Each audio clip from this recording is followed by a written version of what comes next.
Finally passed the test, and then a massive amount of success comes. And Napoleon Hill calls it in his book, like, when success does come, it'll come in such large, copious amounts that one will wonder where it was his whole life.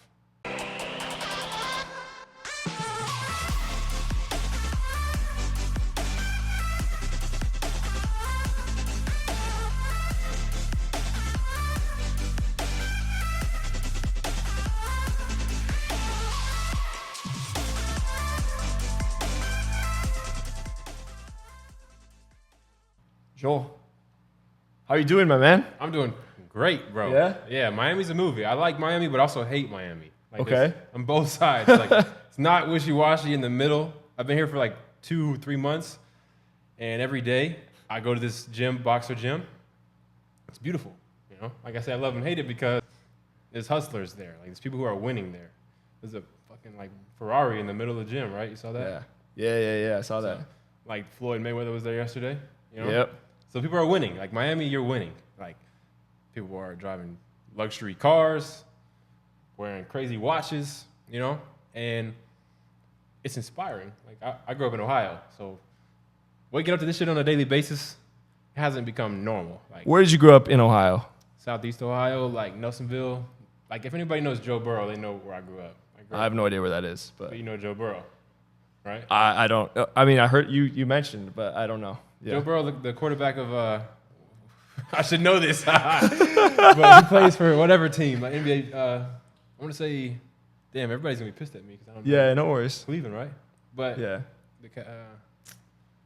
Damn, I don't watch sports at all. Yeah, I don't watch a ton either. I'm Canadian, so I'm a little bit lost when it comes to U.S. sports. I'm looking at D-Rock and he's like, don't ask me, bro. Damn. The whole audience knows Joe Burrow, but Yeah. He's a famous guy from your area. He put us on the map. Like Athens County, we play sports against their teams and stuff. And I grew up in Nelsonville, which is like a town of 5,000 people. Okay. The lowest economic bullshit you could deal with as a kid in life. That's where I grew up. Is that near Youngstown? Because I have a couple of friends from Youngstown, whatever. Yeah. Is that near that area? Hours away. That's like top of Ohio. Okay, so I'm totally off. But I know. I shout out to the people at ZHC. Yeah, I'm like bottom, closer to West Virginia, like with the rednecks and the cornfields and the pickup trucks and dude, there was just nothing going on. Like just imagine, I'm the only black kid in my school. There's like 100 kids in my graduating class. So, Dang.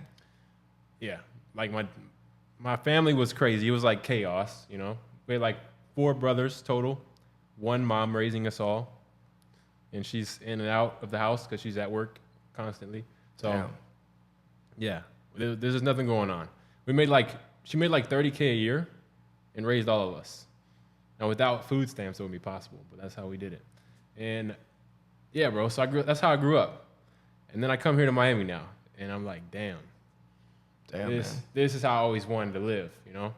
But the part that I hate, like this might shock you, but when I go to that gym, bro, you saw it.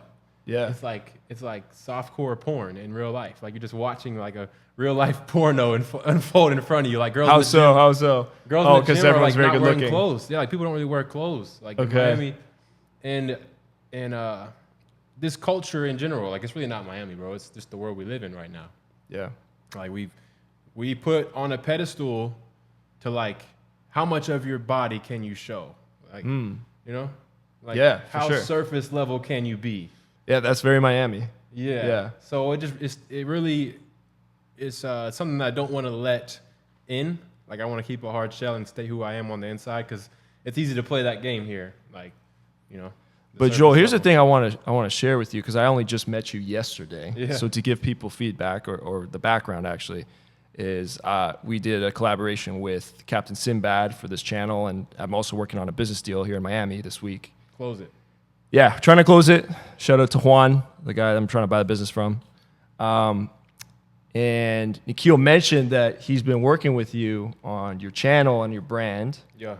And then we were able to go to Boxer Gym in Brickell. And I come in there and I meet you. And I see this 6 foot, 6'5", something like that. Tall, handsome, good looking guy. My man. Tattoos on. This guy's jacked. We're lifting weights. He's like throwing up 135 pounds on the press. Yeah, you were pushing me though. Like I made it look easy, but I don't even lift that heavy really. So yeah, we might pull in some B-roll from the workout, but yeah, man. I mean, you seem like the type of guy that's actually like you're deep into that culture. Actually, yeah. That's how you look. At least that's how I perceived you. Yeah, for sure. Yeah. But is that true, or is that just how does that come into If play? I'm honest, bro, I'm trying to get the best of both worlds. Okay. Like I lived in Mexico for 2 months before this, and I didn't give a shit. Like I just leave the house, go to the gym, no haircut, no like nice clothes, whatever.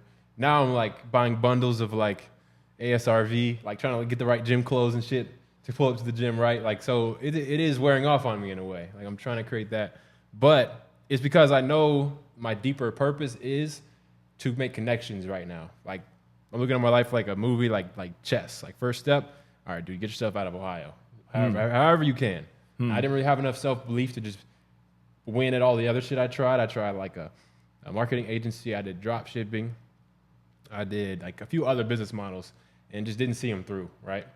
But barbering, that's easy. I can do that. I can cut hair. You know? So I did that. Did it to the highest level though.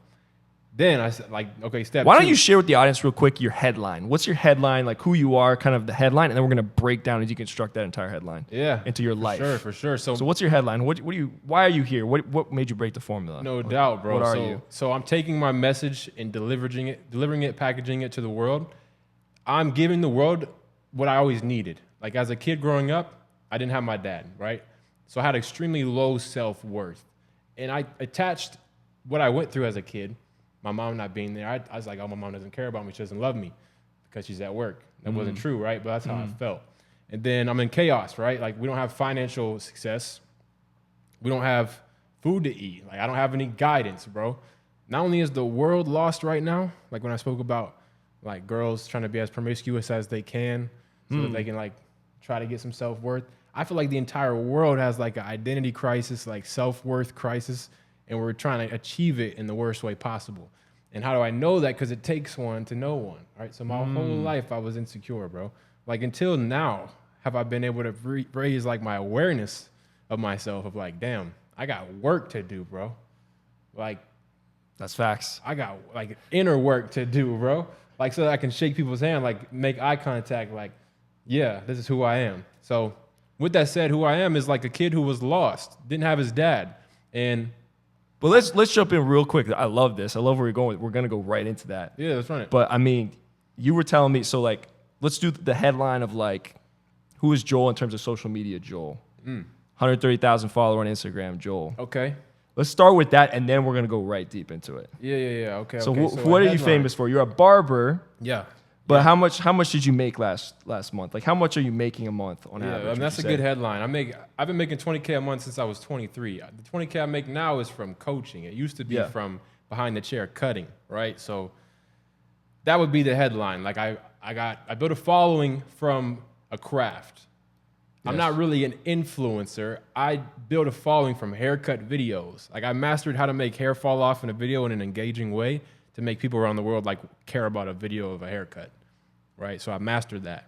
And then when I finished that journey, I went from that kid in Ohio to at 20, moving all the way to California, dominated, like murked it. Cut all the celebrities, like Gucci Mane's, Barber, you name it, all the top NFL players, NBA players. Didn't know who they were half the time. But yeah, I'm like in there, like mansion houses in Beverly Hills, getting like house calls. They're paying me like $1,000 a haircut, not out of their pocket, but from their labels, from their production sets and stuff. So I did this shit at the highest level at 23 years old. I'm making $20K a month effortlessly every day I wake up. And I beat the game, and I'm like, what's next? So now I come to today like this like tatted whatever dude, but it was all built from a barber career.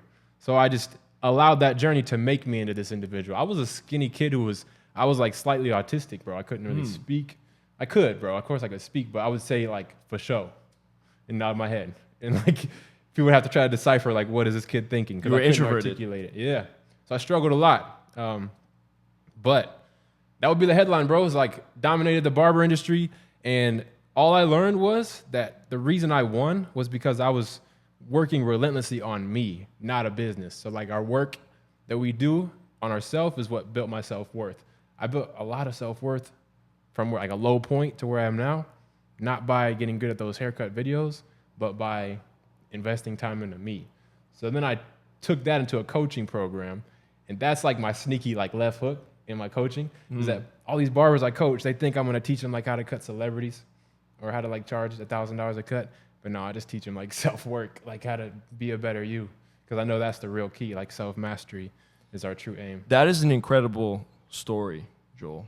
Thanks, That is fascinating from where you came from to be able to make a lot of money and also achieve success in a craft that, you know, I was actually looking at statistics earlier today. There's 150,000 barbers in the United States alone. 50K, okay. There's 150,000 of you. And the average income would hit him. Average income, I didn't even see it, but Oh, I mean, damn. I'm assuming if you work at Supercuts, It's low. It's got to or be low. these $15, $20 haircuts, I'm sure that these barbers aren't making a ton of money on average. So the fact that you were able to do that in this industry is incredible, I think. Thanks, bro. And we want to break that down. Yeah. But why don't we go back? Why don't we just kind of go back to the beginning in terms of, what was it like for you in Ohio? Because you kind of were alluding to a lot of that fact about self-worth. You were alluding to the fact of challenges at home. Yeah, like what was that? Bro, it was a story when I was 14. Yeah. Like 14 was when I had that quote about the less traveled path, like the path diverged in the yellow wood. What is that little poem? Robert Frost. Yeah, you know about Robert Frost? Yeah. Bro, I took the wrong one. Like, I'm just gonna start off this shit with Damn. being authentic. Like, yeah, my brother went to this college party, and it's like a mile away from our house, so we could sneak out at like 11 o'clock at night. My mom was asleep, or not home because she worked night shifts, so we were pretty much on our own, bro. Like we could kind of do whatever, and yeah, that worked out well for me in the end, but not so well for my brothers. And I kind of followed their path at first, and So wait, what happened though? yeah, this is the story. So I'm 14 years old, bro, and this is gonna shock you, but there's a house party, like I said, a mile on the street. We sneak out 11 p.m. and it's me, a friend of mine who was like a terrible influence on me, and my older brother who also wasn't the best influence because of like the lack of guidance that we had. Right, not his fault. Like we had to figure it out. And when you don't have any guidance, you're just looking for like acceptance and love. That's how I was. I was like, I just want to fit in. Like, so, like, if this is the way, let's roll there. So, yeah, bro, we like walk, like however many minutes it takes you to walk a mile at 11 o'clock at night. And it's past curfew, of course, so if we got caught, even on the way there was a risk, right? We get there, and there's a beer pong table in the middle.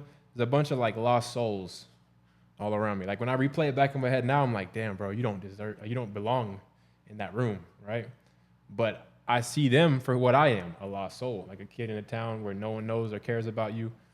You're going to be invisible your whole life. You're going to work minimum wage and never going to see your potential in life. So we're all just kind of like miserably, like misery loves company. We're all just like, doesn't matter what age we all relate. Not on our ambitions or our personality, but the fact that we all have like a similar shitty life scenario. Like we don't really enjoy our life. And so we're using that habit of like partying to connect and feel connection, right? Like that innate need to connect, but that's it. Like that's the surface level. So yeah, bro, we're there, and I'm like pretending to be drunk. They gave me like my first ever drink of vodka, and it's like I'm 14, so I might have got a little buzz, but I'm like acting like I'm drunk, and I'm like just trying to get them to like laugh and like oh, this kid's cool, you know? I remember it, like damn. I took like 2 drinks, and I was acting like I was drunk. So it was enough, though, to fail a breathalyzer test. Long story short, yeah. But there's a bang on the door, and everybody's like, oh, shit. Like, that's not your regular knock. And it was like a fucking whole bunch of cops outside the door. Somebody peeked through the blinds and saw. We all started, like, trying to run, pick shit up. I didn't know what to do. People were trying to leave. I ran to the back and hid in the closet. And I was like, cool, this is my like secret. They won't find me. Bro, they got me out of there. They made me do a breathalyzer. I'm 14. He says it's like point something. And I'm like, is that bad? And he said, bro, yes, that's bad. Like, regardless, it's bad. I don't remember what it was, but I just remember I failed the breathalyzer. Obviously, anything that shows up at 14 is like underage drinking, right? So that moment, bro, they had to call my mom. She had to come pick us up. And my mom wasn't like parents don't really read books on how to be parents, so she didn't know how to like discipline us, you know? Yeah, for sure. She didn't know how to respond. But that moment disciplined me in itself, because I was like, damn, bro, this is where my life's gonna go. Like if I keep following the crowd, you know? So I almost feel like a higher power, like let that happen to me so that I could take the other path now. Like I took the wrong path, the Robert Frost poem, but after that, bro, I got my shit together. So you tried it once. That was like your first kind of party at 14, and you quickly got your wrist slapped. Yeah. Got my wrist slapped. I had to do to get it off my record, I had to do 20 hours of community service. Wow. Which was like a mile walk from my house, the town square. I would just go participate in this like give back thing every week. And then, had to take alcohol classes, like as if I was like an alcoholic. That is crazy. Yeah. You had a couple shots of vodka. And like a little fine. I had to pay like a $200 fine or something like that. And that kept it off my record. That's a lot of money back when I was 14. I remember $200 back then. It was a lot of money. I mean, I think my mom paid it. I don't know how we paid it, but. Yeah. Man. Yeah, it's like a weird way to learn. I mean, that's the best way to learn, you know? So that's one, like how I talk about the world, the culture of the world right now is like pushing us down the wrong path because we first of all lack guidance and like a strong family unit, no God, no whatever, like nothing there. There was nothing there. So I was just on my own to like wander and drift, you know, through life at a young age. And there was the fruits of it. Okay, you get caught drinking at 14. Not a good look, bro. I was playing sports and the whole school found out. Like they had to kick me out. I couldn't play. Wow. Because of that. So because you had a couple shots at age 14. Well, yeah, because you're looked at as like a criminal almost. Like the wrestling team. First, I got kicked off the basketball team, so I tried to wrestle, and the wrestling coach said, "No, this law doesn't actually like you're not a criminal, bro. Like you can still play sports." He found a way around it. Okay. But yeah, I remember like my reputation at school was like, you know, the kid who drinks. All the parents knew like, don't hang out with Joel. Like, he's a bad influence. So I'm like, damn, bro, I'm lost. Like, on all fronts, I just need, like, help, like, in life. Like, I don't even know how to walk or talk or be, you know? So that was a struggle, bro. Like, the other struggle is, if I rewind back, there was a morning where right before school, my mom's not home, right? But she has a laptop in the living room. And my brother found out how to look up these adult film sites, just for the video. I don't want to say the word, but adult films, and he didn't learn how to delete the history. So the shit's still on there. Like if you just go on the browser, it's like XXX film, whatever they are, right? So yeah, right before school we're doing this, bro. D-Rock's laughing too. He's like, I used to do that. This is when I got introduced to the sticky sock syndrome. This is like third grade, bro. How old is I noticed in your YouTube videos you say that a lot. Sticky sock syndrome. Sticky sock syndrome. I've never heard of it that way. Yes. What is that? I guess you're going with the story. But I've heard somebody say sticky sock, but I never heard syndrome because I just feel like it's like an illness. Like you have to cure yourself of this. I had to cure myself.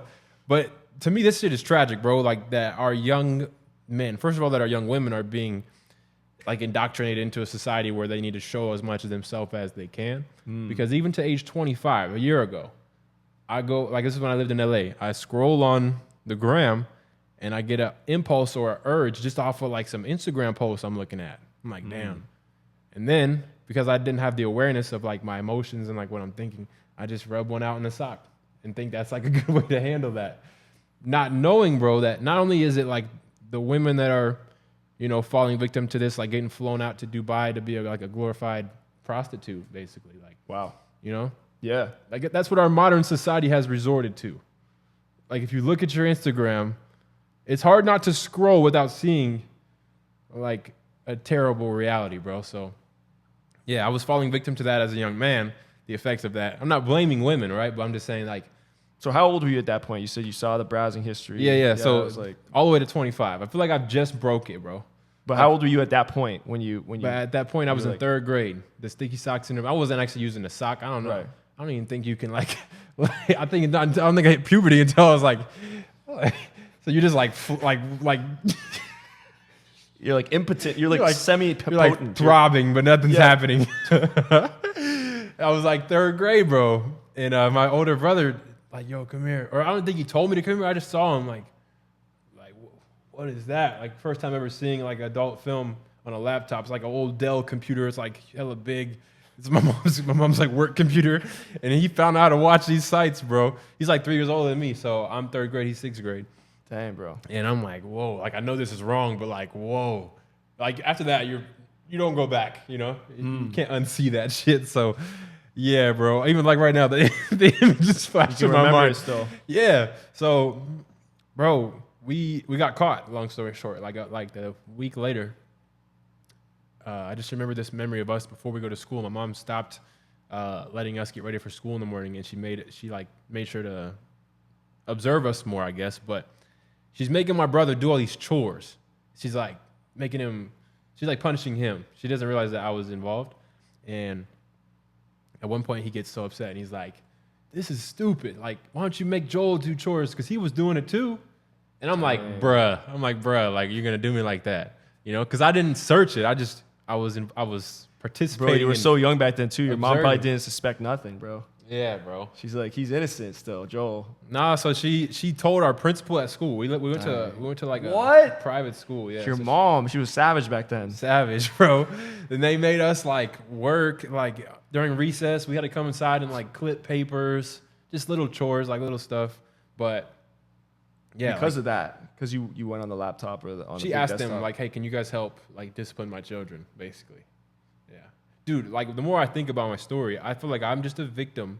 I'm not a victim. I never would claim that, but I could have been a victim of like parents not parenting, right? Yep. Meaning like my dad just left. He's like, I'm good. I don't want to raise that kid. Basically, How old were you at that point? when I was born, like my dad just dipped out when I was born. He's from Haiti, so he was here on a visa. Knocked my mom up. As soon as I was born, there's a picture of him holding me, Okay. right? And then that's it. Vanished. Nothing since. My You entire never life. heard from him since. Yeah, and that's not like uncommon, you know? So I'm just like, damn, bro, we live in a society of fatherless young men, Damn. fatherless young women, Yep. and look what it's come to. Mm-hmm. Like OnlyFans, you know, girls that don't wear clothes, and they attach their self-worth to like how much likes they get on a post of them with no clothes on, and their faces are like Yeah, like fillers and stuff. Yeah, geesh, bro. Like I see the most beautiful woman in the world here in Miami, and I'm like, if you saw you as beautiful as I think you are, you wouldn't need to do all that to yourself. Like, there's just no way. There's just no way that you have self-worth and self-love, and you need to get like 10 surgeries on your entire body, head to toe, right? Like, how do you have self-worth? And it takes one to know one, right? So like, I'm just going through the same phase of realizing like my life is like just the culmination of needing guidance, bro. Like needing an example, and the societal pressure is to do like, bro, we're in Miami, so it's the most obvious here. Yeah, But, it's very obvious. yeah, bro. And those two moments though. D-Rock knows. He's seen it. Anyhow, keep going, sir. Yeah, no, it's good. It's good. So those two moments were just like realizations for me. Like, okay, I could go down the route of drifting, partying, trying to fit in with a crowd of people who are not going anywhere in life. And like the other one, fapping, I didn't solve that one until like, what's that, like 15 years later, to be honest. But the partying one though, it woke me up. And my brother was going in and out of like juvenile hall. Like he was actually getting in some trouble. So I just knew where my life would end up. Like I'll be stuck here in Ohio forever. Like, so I basically went like the clean slate route, you know, after that. Like that was done. How old were you? So this was after the party, or when was this? I'm a third grader. Or no, I'm a third grader for the porn thing, or for the adult film thing. and then you were 14 with. Yeah, I was 14 for the party. But that's good. I mean, at a young age, you were able to kind of realize. Like a lot of people don't realize till they're like 24. You were 14. Yeah, but I couldn't solve it till I was 24, 25. Okay. Yeah. So what happened after that? Did everything just go perfectly for you after 14? Because you figured that out? Yep, and here we are. Everything was That's great. it. Everything. Then you became 6'5". Yeah. You got the muscles. I'm sure Exactly. you got a bunch of girls around Yeah, here. Yeah. Is that it? Man, so after Making 14, $200K, cutting hair with man, celebrities. yeah. You just living the high life? Is that's what you did? Oh man, like the story. It took a while to get here, you know. Yeah. After that is when I actually discovered barbering, though, and I do feel like barbering was like a chapter in my life that gave me time, like bought me time. I feel like whatever success we have, it just buys us time. It's not permanent. None of this shit is permanent, bro. Like you're gonna close this deal, and then a year from now, if you get comfortable and lazy, Yep. and think like, okay, I don't gotta close any more deals, I don't got to keep taking trips to Miami and shaking hands. Like, Yep. you know how it goes, right? That's true. You got to put in the work every day. So yeah, man. I see barbering now as like it was a vehicle for me to find out my purpose, like what I'm actually supposed to do with my entire life. You know, I didn't have that clarity. I couldn't have like, as a little kid. Like, But dude, barbering is just something menial, isn't it? Yeah, no. I mean, I actually agree. I don't know if you're being sarcastic. I'm challenging you. Okay, Yeah, I'm okay, challenging yeah. you. But yeah, Yeah. no, feel free to push back because Yeah. I find your philosophy on barbering is really, really quite deep and interesting. Well, for my life, it served a purpose for my life because I was a kid who didn't know who I was supposed to be, and there was no way to figure it out other than like this pair of clippers in my hand. Everywhere I go, there's people asking me to cut their hair. It must be for a reason. One day I wake up and I get a DM from the star basketball player on the Ohio University basketball team, and he says, "Hey, bro, I saw you're a barber for a guy at your college, whatever. Can I get a cut?" I say, "Sure." This dude has so much status. This is like, to me, it's like if right now I was like cutting LeBron. This is how it felt. Like Wow. as like an 18-year-old cutting the star of the biggest college. It's like a D1 school, OU. So I'm like, dang, you want me to cut your hair, bro? I was charging $10. Like I didn't really have any tools. I was using Walmart clippers. Wow. But it was like destined. So I don't know if barbering is that deep. Like everybody should be a barber. Like no, but for my life though, it got me out of the gutter. Like I didn't have any other way. You know, that's all I saw. So yeah, bro. Because you didn't have a lot of opportunity, right? No, it was it. That was You it. weren't given an internship at a bank. You didn't have a daddy that was the head of a big company. No, you didn't have anything, right? None of that, bro. Yeah. So that was for you. That was your path. So just to give you like the story, I was 18 at that time. He comes through for the cut. He likes the cut.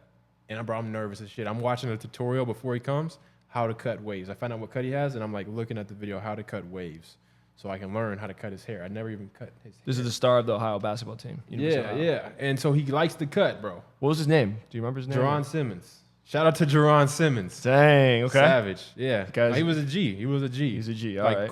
cool as can be. He used to call me like in between cuts, and I'd be like, "Oh, you need another haircut?" He's like, "Nah, bro, you should just come hang out with us, bro." So this is the story. After I cut his hair, he's like, "Bro, you know what? Next time I come, I'm gonna bring all the team with me." I did not think he was serious, bro. A week later, it's like my life changed in an instant, bro. Like I went from just a kid who doesn't have shit going on. People are making fun of me because I want to be a barber. Don't have shit to show for it, right? Yep. Wearing like thrift store clothes. It's, like I said, stuttering, bro. I used to be like mildly autistic. So I look like a fuck up because I'm getting ready to drop out of college.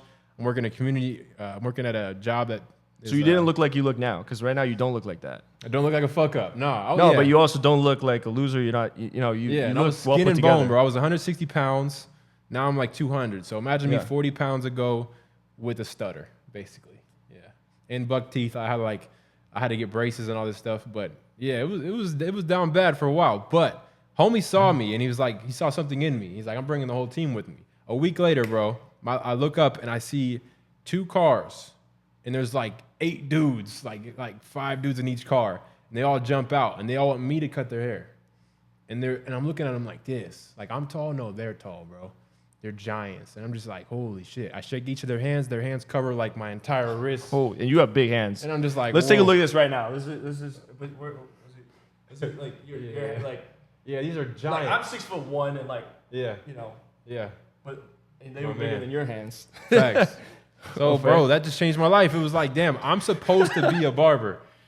Like that's why you said you pushed back on like barbering is a menial thing. I actually do believe it's a menial thing. I don't believe barbering is anyone's like life purpose. you Okay. know?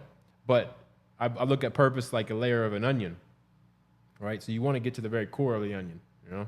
Mm-hmm. And so at the very top layer is simple shit. Like, dude, just stop stuttering. Like, read a book. Like, get a vocabulary. Like, try to speak better. You know, I probably needed that first. And then, also, like, stop fapping, bro. Like, stop the sticky sock thing. Like cure No your sticky sock syndrome. cure your sticky sock syndrome, because that's going to plague your vibration when you meet people. They're going to sense it. Like, you can't really shake their hand when looking them in the eye. Like a dog when he has his tail down. After he got in the trash, and you come to your crib and you're like, what'd you get into, motherfucker? You know what you did. Like, what'd you do, bro? You peed on the carpet. You tore up my best coat. Like, what'd you do? That was me all the time. Like a dog with his tail between his legs, and it's like, I'm quiet dude in the corner who's like knows he's on some weird shit, you know? I have 3 sticky socks in my washer right now. Like, it's like people could sense it on me. So I needed to cure all my back steps first, right? And then you get to like deeper layers of your purpose. Like, okay, this barber journey is going to solve your money problems. And I say that our life's purpose is to cure ourselves of all the shit that ailed us in our life. So I looked at life like I was going through a test without a tutor and I had to figure it all out on my own. I needed guidance. So one of the layers was I need to get wisdom from people who are living the way I want to live one day. My dad isn't there to teach it to me, so I got to find mentors. So that was one of my layers, like deep mentorship, right? Another layer was the barber journey. So each time I peel back a layer, I get more and more clarity on who I'm supposed to be in this life. And the goal is, once I heal all of them, right? Like there's a million layers to this thing. Once I heal all of them, then I can give that me to the world. Like I can show up on a podcast and people would be like, whoa, that was helpful. I felt like he was talking right to me. On the comments of my new video today, bro, I feel like you was talking right to me. It's like you knew my situation. That's because we're all the same, bro. Like we all experience pain. We're all suffering, you know. We're all trying to go through this life and figure it out. And I'm figuring it out in an authentic way and sharing it. And of course you can relate, bro. Like I'm not different, you know. 100%, man. I've felt times of being just a total loser. Yeah. Yeah, I have too. So you're saying that those simple things, like, you know, something like just having a cut for a barber, being a barber, or these simple kind of disciplines that you've established, that's what allowed you to get the confidence to get out of your situation. Is that kind of what you're saying? Going back to you at 18, you get to see the power of this skill that you're starting to build and this reputation. Yeah. How was that for you? How did that feel? Oh, man. And where did that take you from there? Oh, man, it just gave me hope that I could be somebody. I started trying to be like the best version of me. Every time I saw them, I would pull up with a fresh cut and like the best clothes I could find, which were all thrift store clothes, but I would find the best thrift store clothes. And I would pull up and have my shit ready. I was ready. Like my tools were clean and prepared. Every time they called, I could be there within like 30 minutes because I would always be prepared, like every day. Hopefully they call me today. Like I live for this shit. So that's one thing about me. I'm like obsessive. Like when I pick a path, I'm not going to slack, bro. Like if I'm all in on it, that's it. But there was a day where I was like 18 at this point. And I go on YouTube and I'm watching hair tutorials. Like I used to watch them like religiously, like all night, trying to get better at cutting hair. And in between one, an ad pops up and it's a Ty Lopez here in my garage video. I've totally seen that one too. Okay. It's a famous one. That's a legend now. A classic. Yeah, for sure. And and I watch it, bro, and it's like 90 seconds. And in the first clip, yo, everybody here in my garage, it's my Lambo and my Ferrari. But you know what I like even more than this Lambo and this Ferrari here? I like knowledge. Beverly Hills is knowledge. Exactly, bro. So as annoying as that ad might have been to people, bro, I credit that for like the reason I'm here. Like the reason I made the shift of, I got to like gain wisdom and knowledge. I coupled the books on the bookshelf with success. I think that's what he was trying to do. Of course, you didn't even buy his course, or did you buy his course? I begged my mom for Christmas, and she bought it for me, bro. Oh, she did buy the course. 67 steps, bro. Okay. I got notes in my phone, like a novel long from that course, bro. Like I credit that thing for like the start of my personal development quest. Like, dang. Yeah. A lot of people call Ty Lopez a scammer, a grifter. Of course they do, bro. But dang, man, shout out to Ty Lopez. You just changed your life here. Hating what they gave up on is what I call that. Okay. So you gave up on being a public figure that could have millions of people listen to you on a camera. So you hate on it instead. Dang. Okay. Yeah. People who hate on someone is because they secretly desire it. They secretly wish they would have the courage. Right? Because for me, fear of criticism is what held me back the most. And it's like I always say, it takes one to know one, bro. When someone hates on me in my comments, I'm like, damn, that person like wishes that they were the one on the screen. Yes. But instead they're commentating. And so I don't get upset about that. I just see it for what it truly is, bro. Hate comes from below. It never comes from your level or above, right? Someone who's winning harder than you, they don't have time to be like, oh, homie down there sucks. No, they're just on a frequency of winning. So a low frequency person would be like, scammer. Well, dude, you're probably poor. So like you're attracting even more lack of financial success to your life by hating on money, right? So I love money, bro. Now I'm like, me and money are one. Like, I love success. Yeah, I don't want to judge money. I don't want it because then it's pushed away from me, right? So that ad, bro, I watched it here in my garage. This what I like even more than my Lamborghinis and these books or than these cars in Beverly Hills and this mansion is knowledge. I had these 1,000 books installed on my bookshelf here, and in one of my houses here in Miami, and he starts giving quotes, and then he'll show the car again, and then he'll break a limiting belief. He was like a master, bro, in that video. Like if you actually, they showed it in a college in like a sales class, and they explained how what he did was so surgical that he made like millions of dollars in this ad. And bro, like I sat there, I watched it. There was a video in the bio you're supposed to watch after that in the description. Watch that, it's like an hour, and I'm plugged into it, bro. Like my soul, like I'm like looking at this video for the hour. The second the ad comes on, I click it, and I'm just plugged in watching the ad, bro. Captivated. And it's like I knew I had to become that, like what I'm watching. Like I got to become a guy who has Lambos, books, and a mansion, but not for the Lambos, books, and the mansion, so that I can get the attention to then speak and give a message. So even now, like you say, you see me at the gym, you're like, oh, bro's got like tats and he's 6'5" and he's got the muscles and stuff. He seems like he fits right in with Miami. Yeah. Well, bro, I'm here with a different reason. Like I'm not here for that. I'm here to get your attention with that. But what I'm working on, bro, I'm like a messenger. Like I'm not here to be an influencer clout guy. Like I'm here to share like deep spiritual topics that without them, I probably would have like deleted myself a long time ago. Because I know there's people who need somebody to stick out from this, to break the formula, right? Yeah. Of this modern day that we live in and be like, oh, so I'm not crazy. So we are living in like a crazy ass world where somehow it's okay to, like I spoke on all those things. So yeah, bro, like that's the message for me is like, oh, I'm supposed to be just like Ty Lopez in that way. Like I'm supposed to have this material success, but then only to sneak in that left hook of like, here's my message, bro. Like you needed this. You didn't even know. So you somehow convinced your mother to buy that course. How much was that course actually? $67, $1 per episode, bro. That's pretty good value. That's not and they call him a scammer, bro. They spend $67 on weed, on alcohol, bro. Like to improve your life, you can spend the same amount. People will always make like I said, hate on what they gave up on, made a reason why, an excuse, and a self-imposed ceiling for why they can't do better and be a victim. Bro, another comment that scared me right now, my most recent video, the same one that the dude said, oh, yeah, bro, this was like exactly what I needed. You were talking right to me. There's another one that said, and the video is titled, "You're not depressed, lazy, or unmotivated." Okay. That's the name of the title. I wanted to call it "Why Depression Isn't Real." And Nick Hill was like, no, go with this title. It's more market researched. It's going to do well. So Nikhil helped you with the title? Yeah, and the thumbnail. He took the thumbnail as well the other day. Okay. Like 5 days ago. It's like 500 views right now. So, I mean, it's shout out to Captain Sinbad. Yeah. And his coaching program.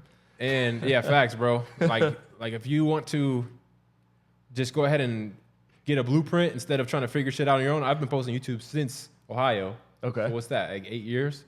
And I got 26K subs, which is cool. But if I had a blueprint this whole time, I probably have 260K subs. You know, it'd be a different game. So 100%. I'm plugging the course. Why not, bro? Like if you need a blueprint, tap in. That's it. That's the guy. And he's genuine. Like he flew out here just to tell me, like, hey, bro, you got talent, you got like a potential, but you don't do shit. Like you've been in this course for 10 weeks and you ain't even posted a script or a video yet. Dang. But I'll pay for the dinner and like we're cool. Like let's hang out. I'll help you with the thumbnail and the video. It was that compression that I needed, bro. Yeah. It's a soft ass world we live in. Like I need mentors to get on my ass and tell me straight. You ain't doing shit, bro. He flew all the way from Minneapolis to Miami just to be like, dude, you ain't doing crap, man. Yeah, for real. That's what he said. He's like, you literally said you don't do shit. I was just like, oh shit, like damn. I don't like hearing that because I like my ego is like, no, bro, I'm a hard worker. Like I do shit. What are you talking about? Yeah, what are you talking about? So I wanted to prove him wrong. So the next day I recorded the script, and on the comment section, get back to the point, right? Yeah. This dude says, I haven't replied to the comment because I'm like, damn, should I be like, do I go with compression or do I go with like love? It was like, my thoughts of offing myself are depression, bro. Like he was trying to say like, you're wrong about the title of this video and the point of this video, saying like, I don't believe depression exists. I don't believe depression is a real thing.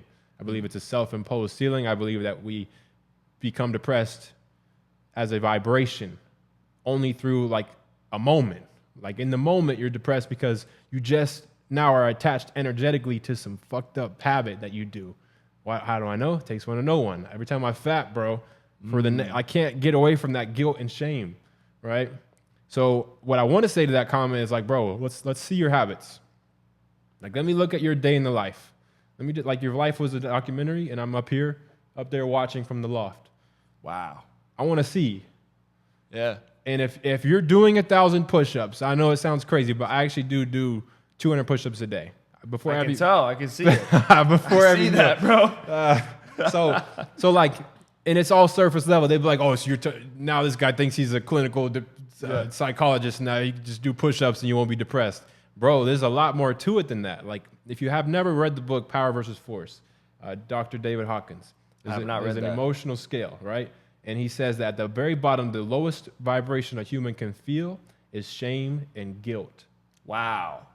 Right? That's deep. Right? So that's deep. So I just shook when I heard that. That's really sad because these guys are living there. The guy that commented that, he's defending his shame and guilt. He's like, no, but he literally said it, bro. Like right now, you can look on the video. He said, the depression I feel is real because I feel like offing myself. To those, I might have butchered the words, but he basically said like, you're wrong, bro. The depression is real. I want to off myself. Dude, like, damn, should I call the suicide hotline? Like, do you need help? I don't know if I'm supposed to.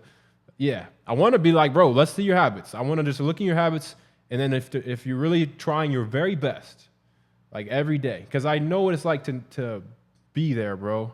I actually spent the last like year of my life, rewind back 6 months, and then take that year, the last year before that, in a very low vibration, like touching shame and guilt every day, like bouncing up to pride, shame, guilt, pride.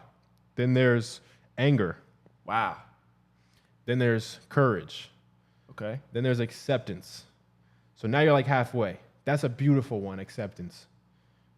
Acceptance, right? Wow. Most of the population is below acceptance. I'm gonna get to all the top ones, but just look at that from a vibrational scale. To me, that's really sad, bro. That like everybody you meet, if you go to your Uber driver, if you go to the person behind the thing at the McDonald's, they know their job's about to get taken by robots, bro. They know that like their kids want a new bike for Christmas and they can't afford it. They like, bro, that's a sad life, bro. Right? So for me, I'm looking at barbering like, okay, what's next? And I'm afraid to take the next step. Why am I afraid? Because I have low self-worth. Why do I have low self-worth? Because this is age 18. Is this around the time you found that passion? You're starting to yeah. Let me rewind back to that. So, yeah, like kind of how did you go from? First of all, did you actually go to college? For 4 semesters, but I didn't graduate my associate's degree. I left right before. So you're going to community college. You're doing an associate degree. What were you doing an associate degree in? Barber? Nah, bro, no barbering. I was skipping class to do barbering though. Does that count? I got a degree in skipping class to do $10 haircuts, but I was taking general classes, bro. Like I said in the talk before, I spoke to my guidance counselor, and she's like, "What do you want to do?" And I'm like, "I want to own a barbershop, own a business. I don't know, but I don't know what I want to do at the same time." And she's like, "Well, you should just switch to business major." Cool. I did that. Took 2 more classes of like accounting, and they were still making me take math, like this crazy mathematics shit that I was like failing in. And I'm like, yo, like this is a waste of my life. Like every day I feel my intuition whispering, like, dude, you don't even need to be here. Like time's ticking, you can go. Give yourself permission to go. So I saw a Pat Bet-David video one time, the valuetainment guy. Yeah. He was talking about BBD. Shout out to BBD. Like, should you go to college or should you be an entrepreneur? He's all about entrepreneurship, capitalism and shit. So I watched that video. I'm in my mom's basement at the time. I'm like 19 years old. And I wrote like all my pros and cons. I put pros here, cons here, a list in the middle. And I'm like, drop out of school and all the pros and cons. Stay in school, all the pros and cons. Bro, they outweighed the other by a mile. I was like, I'm done with this shit, bro. I can make cash right now. I don't have to keep paying tuition. Over here, there's a guaranteed route that I'm not going to be happy with my life. Here, I can come back to this later if I so choose, but I'll keep my freedom, right? Mom's not going to be happy here. That's one of the cons, but I don't really care about that. Like, I've seen how that panned out. Everybody else that listens to like the group think and the formula, right? Yep. So I'm ready to break that shit. I'm ready to break BTF. You ready to sure. BTF? Yeah. I'm all for that. So I'm an aggressive risk taker, brave soul at heart, bro. So anytime I get faced with a decision like that, I go in with my heart. So that was. How did you? Wait, I want to ask this, but how did you get into that mindset? Because you said you're an aggressive risk taker. You said you're bold, but like I thought you said that's not who you were. So that's why. How did that happen? I said it wasn't who I am. Well, no, sorry, but I just thought you said you were more shy, you were more hesitant. Okay. Yeah, like you didn't have that like how did you get that self-esteem to be able to make that choice? The path illuminates as we walk. Yeah. So in the beginning, I was very shy, very mildly autistic. But exactly, that's what you But said. at the core, I talk about the purpose being like an onion, and you have to peel back each layer. At my very core, I'm not there, right? I'm like a fourth of the way, I feel like. Hopefully by the end of my life, like that's my prayer, that I will be the man I was supposed to be. And I have a lot more brave decisions I need to make. One of them is like not being so driven by money and status and my own financial gain. Because I could spend a lot more time on this, which is way more purposeful and could touch more lives. But instead I'm like, oh, I got to scale my business. And that doesn't impact. It does impact in a way because I'm a coach. So I'm one-on-one with the student. But one-on-one with the student is similar to one-on-one with a haircut. Like I'm still in the same loop. So I know that at the end of my life, like I'm going to look back and be proud if I take the brave decision. But just to go back to the question, how did I illuminate the path from being so shy to like a brave soul? To be honest, bro, all the shy was attached to those habits. So step one is I had to stop identifying with the low point I was at in life. When I was a kid in that basement in Ohio, I'm not like this situation I'm in, I'm not these circumstances, bro. I'm supposed to do something great with my life, right? But it doesn't look like it. Yeah, I'm cutting hair for $5, $10. But the opportunity when Jerron Simmons from the basketball team came through, the whole team came through, showed love, and then booked me every week for the next 6 months. I feel like that was a turning point for you. Come on, bro. Yeah. So the path illuminates as we walk. I took the first step. I'm just going to drop out of school and be a barber. Next thing you know, opportunity to be the team barber comes. All right, cool. Now I saved 10 racks in my suitcase no one knows about, in a shoebox, in my basement, my mom's basement ceiling, in the tile. I'm tall enough to reach up there. It's like a little ceiling. And I like stick it back behind this there's these panels coming through, like wood panels, and I hide it in a like little Amazon cardboard box. Sorry, what was that? What were you hiding? 10 racks. 10 racks. What's 10 racks? Cash. What is that? Each rack's $100 or $1,000? $1,000. $1,000, brother. I'm sorry, my man. Yeah, I'm from Canada. I don't know if this is different. I'm not. Yeah, no, this is U.S. money, not Canadian. Okay. This ain't no beaver bucks. Greenbacks. 10 racks in a suitcase at 20, bro. I mean, honestly, bro, I'm proud of that. Like, that was a pretty solid. How'd you get that 10 racks? Man, if I'm honest, there was actually a time where not only was I cutting hair, but I was like, if somebody wanted a joint or a 10 sack, it's called. Okay. I knew someone who was involved in that. So I was doing like any means necessary to get out of Ohio, right? Makes sense. But 90% of it was haircuts. But yeah, that was involved too, bro. And yeah, 10,000 in a shoebox gave me the freedom to know, like, I can leave to California now. So one night I'm watching this video of the owner of this shop, and he's talking to a young guy who's like 18. He's cutting celebrities. He's driving a Benz, and he says he makes 6 figures a year with a pair of clippers. And I'm like, damn, I'm 18. I want to cut celebs and drive a Benz and make 6 figures a year.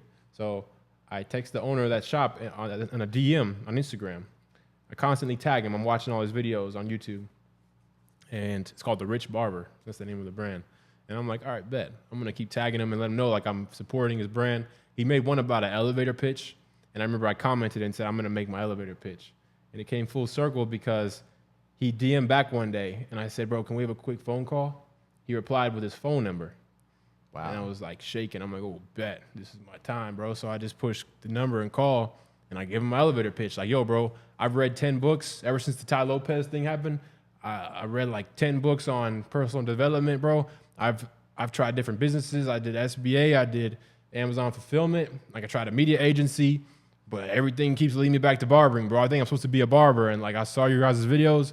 Like, I want to work in your shop, bro. I'll do whatever it takes. If I have to work for free in the beginning, I'm supposed to be a barber, and I'm supposed to be a barber in your shop. And he's just like, all right, kid. Like, I don't really know you. I don't know what you're talking about. You're all the way in Ohio. Yeah. I'm in Sacramento, California, bro. I book a flight, a one-way ticket, bro. Like he wasn't expecting it. I go upstairs, I tell my mom, I just booked a flight. I'm going to California.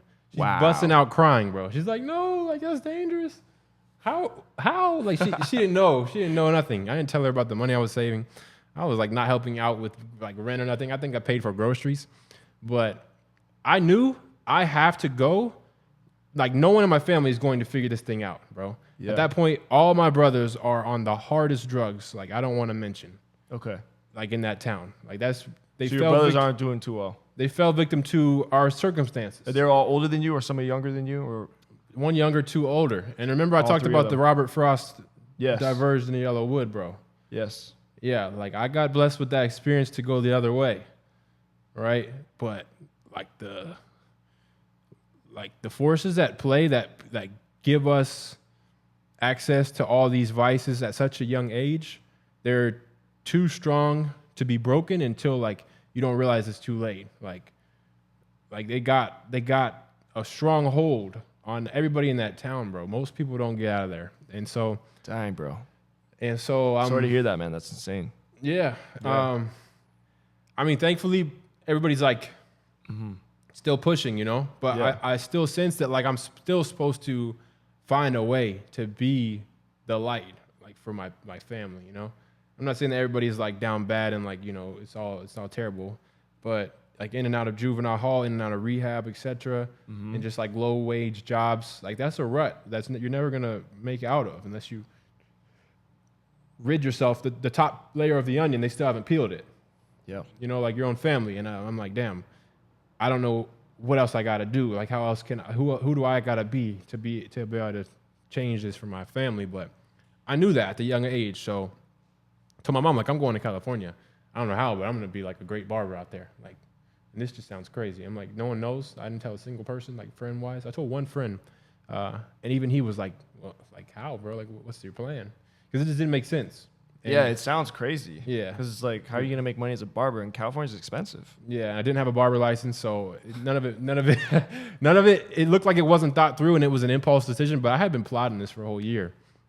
So, long story short, bro, I go to the flight. My mom actually drops me off at the airport, and I touch down. I'm holding the book Think Grow Rich. I just read it on the way there, and I read the part in the beginning about Edwin C. Barnes and how he found his mentor, who's the really rich dude that owned the oil mills back then.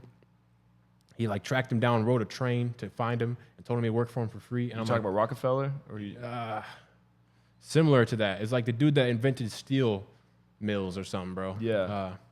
Like Charles C. Schwab or something like that, I think. But he tracked down a mentor by convincing him to work for him for free. He rode a train to get there. He slept overnight. He did the most, bro. And I'm looking at I'm reading the book like a movie. I'm like, I can see Carnegie. that. Carnegie, bro. Carnegie. Yeah. There we go. Yeah. My man.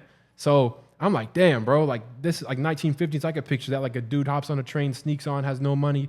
He tracks down the mentor, gets a meeting with him. He has to like finesse his way into a meeting by asking the front desk all these questions, whatever, and he just keeps being relentless, and he finds the person, boom, and then when he meets him, he has so much magnetism, not through him, but through like him following his calling of his intuition, like to be this person.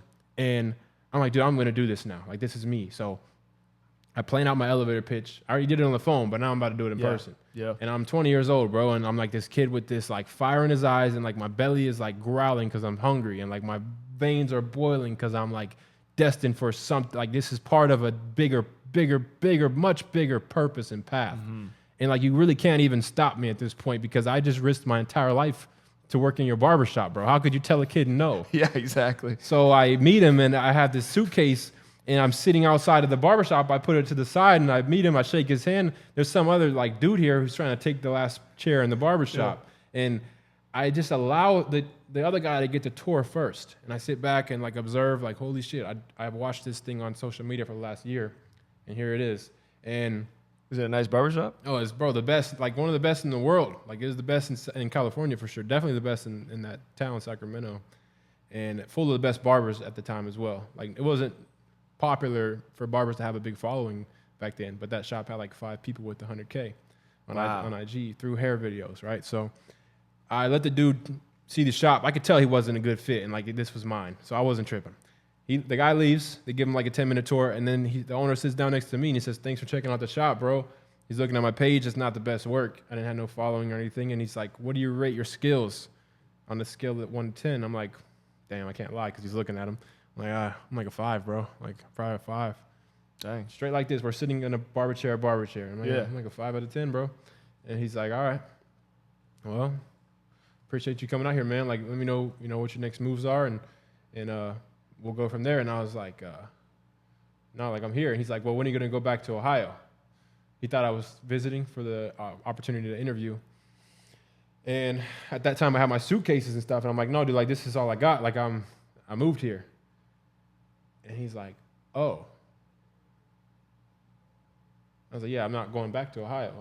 This is my one-way ticket. Like I basically forced my way in the door. He was just like, all right, bro, well, you'll start next week. We'll fill out some paperwork. You'll be my first apprentice. And that's how it happened. So I just manifested it through. You were so adamant. There's nothing he could do. Yeah, it's like bigger than belief. I just knew, like, this is where I'm supposed to be. It wasn't fear, because I learned to fear my old life. I learned to be fucking terrified of my old life, of like being in Ohio. That was like, dude, I will risk it all. I got like, it's like 8 Mile, Eminem and 8 Mile. Like when that last moment when he does the rap about his own life and he's like, I am a bum. I do live in a trailer with my mom. I do live in my mom's basement. I did drop out of college. I did choose to be a barber and no one respects that career. You seen the movie 8 Mile, right? Like I resonated with the freestyle because he just basically gave his whole life. Like, here it is, bro. I'll lay it on the table. Everything about me you're going to try to say against me. Yup. And what? What? Motherfucker, here I am. Yeah. So I just told the owner, I shook his hand and I said it again. I gave my elevator pitch. Like, bro, I'm supposed to be here. I read 20 books now since we last talked. And I did this much. I shadowed the best barber in my city. He told me that if I come here, that all I have to do is boom, boom, boom. And if I'm prepared to do that, I'll work for you for free. He's just like, Jesus, this kid like did his homework and like he's ready. Like, damn. I was just undeniable, bro. I just became undeniable.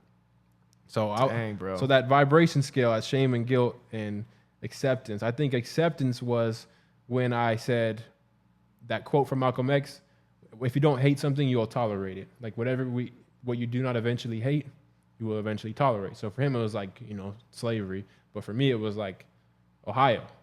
Like this going down the wrong path. Like I'm going this way, bro. Like fuck my past. I'm not going that way. I'm going this way, bro. So you had urgency. Yeah. Urgency. You weren't like the frog in the lukewarm water that's starting to boil almost. And you're just sitting there letting it heat up. Yeah.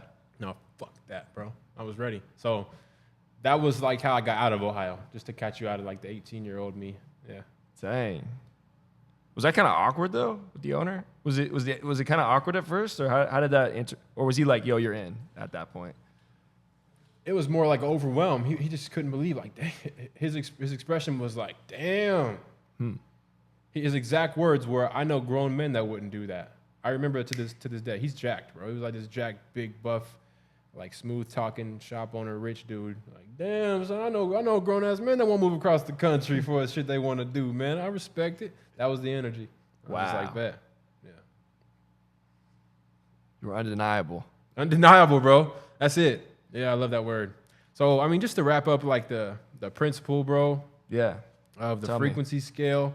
First of all, giving the version of you that you always needed to the world. That was step one, bro. The barber journey was step one. I had to find a way to make money, bro.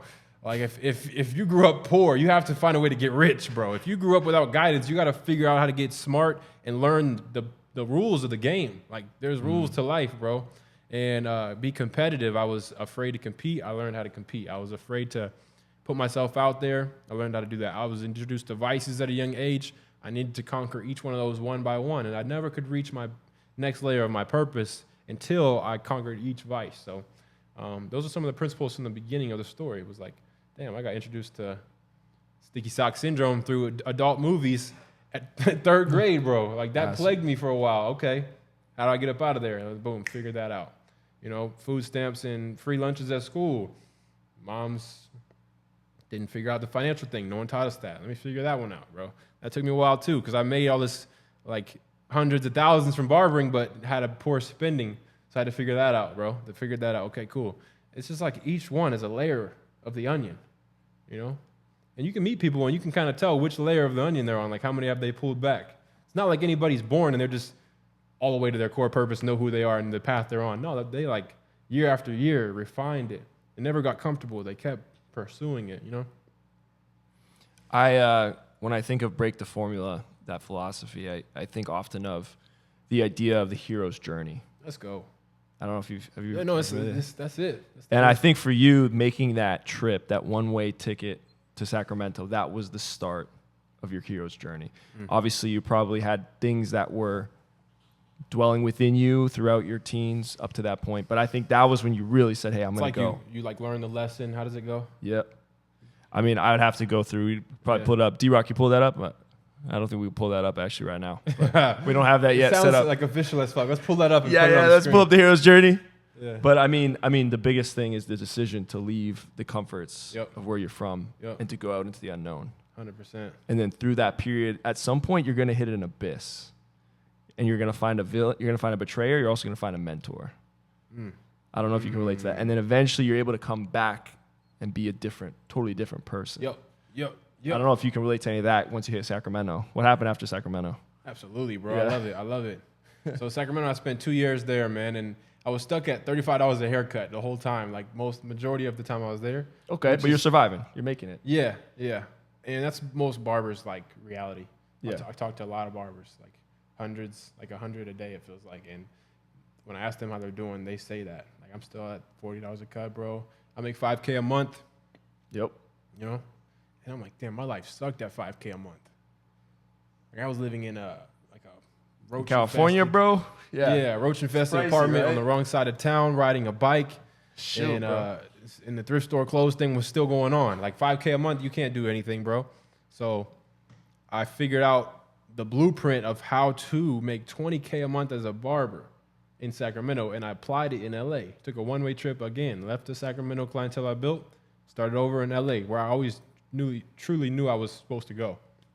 So you learn the trade in Sacramento. Yeah, learn the rules to the game, bro. Y'all got to learn the rules to the game. You're trying to play the game, you don't know the rules. So you're around all these these guys, all of them, you said 5 people had 100K plus Right. followers. Yeah, They're that's great the secret, barbers. man. That's the secret. Just get a blueprint, get around the people, get in a community of people who like know what you want. Right now I have a coaching program that helps people do just that. Like, we have 32 people right now who all paid a lot of money to be in a circle of people who are committed to making 20K. We got a couple guys making 4K a month or 4K a week right now. Dang. So like 16K a month, right? And so it's like valuable just to be around that. Not to mention the fact that you get the energy transfer from someone who did it, not just theorized it. Like, hey, I have a theory. I think if you post videos and you learn how to make them convert by solving a hair problem in the video, like a receding lineup, that they might pay more. No, bro, like they do pay more, and here's exactly how you do it, you know? So that's what the program is, bro. And if they do a 4-month coaching with me, I'll transform them from coming in here making 5K, knowing nothing about high-ticket client conversion, like how to manage your finances, how to attract higher-ticket clients, and how to be the best version of you, mind, body, and soul. How to get ripped, how to get rare mentally as far as, like, dropping vices. Like, for me, it was I haven't drank or smoked in the last 18 months. Wow. Most barbers are riddled with vices, bro. On their lunch break, they're doing the most, like smoking every day. I used to smoke on my lunch break so I can connect with them. I can say, bro, when I did make 5K, that's because I was smoking. This is how I got out of it. So I'm just able to take them on their own hero's journey, like illuminate the path, the bridge of, like, I helped a lot of barbers with the steps, illuminated the path from 5K, 10K, 15K, 20. So that's the goal, bro. That's like to give what I always needed to them, you know, for the first part of the coaching. So yes, you learned the tricks of the trade. Yeah, bro. Then you moved. Why'd you move to LA? What was your thought at that point? And what's your family thinking of you at that point Still too? hungry, bro. I'm hungry. I'm ready to eat, bro. What's your family thinking? They're like, you went to Sacramento, now you go to LA. What are they? What's going on there? What's going through your mind at that point? How old were you? Were you like 23? I'm 20. Yeah, bro. 23. I turned 23 6 months after going to LA, so I was 22. Yeah, and the prices there were 60, so I was stuck at 60 for like 6 months, and then I went all the way to 200 within a year. From $60 a cut to 200 a cut for a basic haircut, and I was doing 5 a day. Dang, bro. Yeah, so life changed quick. in LA. But how did that happen? You just went there, you found another barbershop, or did you start doing it independently? Same owner of the shop, same brand, and the shop wasn't popping. They looked at me to like help them figure it out. One of the barbers said like, we couldn't wait for you to come because we figured you would show us the way. And I'm like, damn it. I thought somebody here was going to be booming and teach me. Yeah. You guys want me to teach you. So it was like barbering just kept making me give the world what I needed.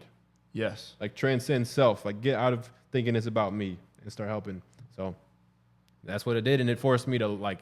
Barbering gave you opportunities somehow. Yeah. Like that's how life or destiny or God gave you those next steps. Like they kind of threw you into that opportunity. Absolutely, bro. 100%. There was a day where no barbers were in the shop and like everybody's faith was tested. There was no clients coming in. It was like 3 guys in the shop. It was a 10-chair barber shop. And they're all sitting there slumping over with like mouth breathing, scrolling on their phone, poor posture, just like terrible negative thoughts. And I'm over here like keeping my shit clean, sweeping, making videos. And I just look around like, damn, I got to get out of here, bro. Like, I'm going to go take a walk. And my mom calls me on the walk, and I'm telling her, like, Mom, I might have made a mistake, like, coming to L.A. because I had my clientele built pretty well in Sacramento. I could have just, I got, like, my first apartment there. The barbers in the shop, we had a cool, like, vibe. And she said, Joel, your faith needs to be louder than your doubts. She's like, you better get back to, like, she knew I did affirmations. And she's like, have you been doing your affirmations? And I was like, no, I haven't. She's like, well, there you go. You need to do your affirmations, Joel. Dang, your mom pulled through for you. Yeah, my mom was a G. Yo, your mom's a G. So that same day, I pulled him out, and I act like I was on the phone, like I'm talking on a FaceTime, but I'm actually reading them off my phone. I had like 20 minutes worth of affirmations. So on my lunch break, I would reward myself with going to like Chipotle or some shit. But on the way, I would just be reading affirmations out loud. I attract abundance. My clients promote me with confidence. Like they promote me to their friends and family. Like I'm like saying what my new life is going to be in the now, but claiming it with emotion. Like I actually delusionally believed it. And I would say the price I wanted to charge for a haircut. I make $1,000 cutting hair on set. I'm the most widely known problem solution-based barber in Los Angeles. When it comes to curls and waves, I'm the best barber in the world. Like I was saying stuff to where Bruce Lee has a quote, like, be careful what you say to yourself because your body doesn't know if it's a truth or a lie. Bro, the biggest part of my barber journey was the spiritual aspect of like, I like brainwash myself, but not out of like, oh, one day I can be great. It was like I was afraid, bro. Like I didn't want to be that story. When I got to LA, the Uber driver said, just be careful because out of every 10 people, 3 people stay and the other 7 go back home. Wow. And I was like, fuck that. I'm going to be one of the 3, bro. I'm not going home. I don't have a home, bro. LA is home for me. I ain't going back to Sacramento. I ain't going back to Ohio for damn sure. So I was afraid that like, damn, that could actually be true. So the affirmations, like I did them almost out of fear. Like some people, the shame and guilt, fear is down there too. So I don't know, but they like forced me to bounce up on the vibration scale I was talking about, which I didn't tell you, but it goes after acceptance, shame, guilt, pride, anger. Anger, like if you're angry enough about your life, you'll change your life. You know? Okay. Yeah. A lot of people think anger is negative, but it's not great to stay there forever, but dude, get angry if you got to get angry. Like, all right, I'm not going to accept this, bro. My basement in Ohio used to flood. Like every week it would rain in Ohio and the walls were not insulated or whatever that's called. So yeah, it would be like a good amount of water in the basement. Even if it was just a puddle, it's like wet socks. Maybe not sticky socks, but they're wet socks, you know? And, you either had sticky socks or wet socks, either something. And I was pissed about it. I was pissed about it, bro. Like, and I'm mad at the water on the floor, but really I'm just mad at me because I'm like, bro, I know I'm supposed to do more than this. I'm not supposed to be I respect myself more than this, right? You got to figure this out, bro. I'm looking in the mirror like, dog, you're in a basement in Ohio with a wet floor. So there was some anger right there, right? I got to the anger vibration. So that made me change. Yeah. Then the acceptance is like, all right, I don't really like my life right now. Like I'm in Ohio, I'm a kid in the basement, and no one knows or cares about where I'm at. All right. I got to figure this out. Instead of just sedating myself and being delusional like the masses do, like rappers promote, right? Like through the vices too sometimes. That's absolutely how they get over that feeling. Yeah. They're like, they satisfy the urges to kind of get over that pain they feel. Yeah, because I did do a bout in Ohio of like kicking it with my friends and partying and stuff again, like in like college time, right? So, Okay. So that was like me kind of sedating, but I finally accepted it. Like, no, bro, I need to change my life. Like, I need to figure a way out of this. And above that, I was going to get to is then you get into willingness. After acceptance is willingness. Like, okay, I'm willing. I had a bad relationship with doing the work. Like, I didn't really want to. It looked daunting, bro. Like, I'm going to be the best barber in California? Damn, I'm just some kid in Ohio. That's a lot. Like, so I wasn't willing at first. A lot of competition. Yeah, so then willingness. Then it's like, then you get into courage. Courage is a good one. So courage is when I bought the one-way ticket and did the elevator pitch to the owner, you know? Yeah.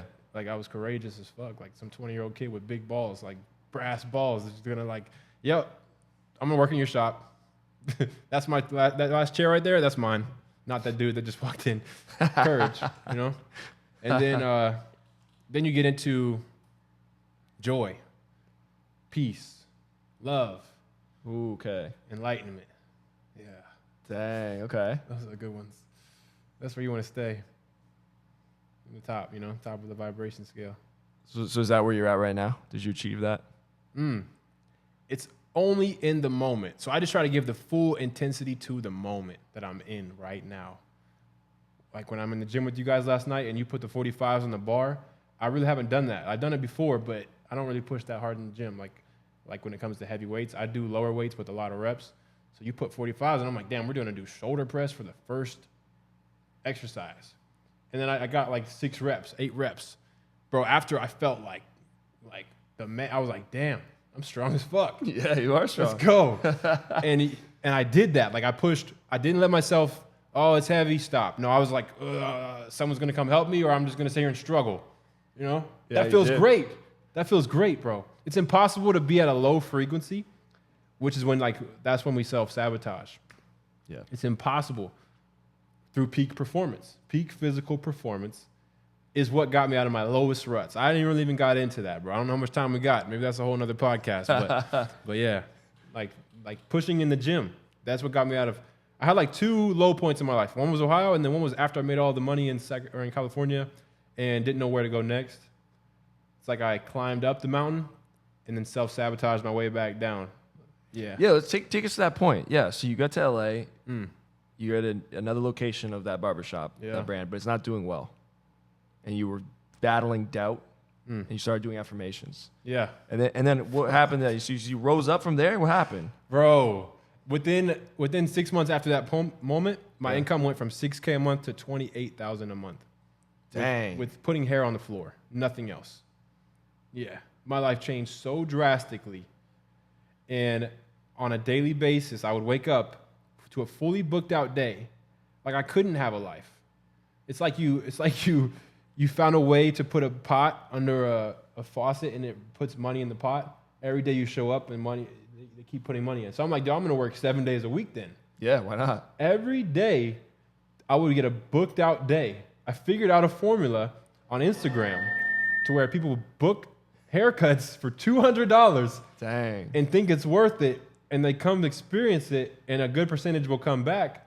And I'm still getting new people, so the ones that don't come back, sayonara. Yeah. I'm good, bro. I mean, I appreciate you coming. You know, I got another barber you can see if this wasn't it for you. And, bro, my life changed drastically. I figured out how to market a service.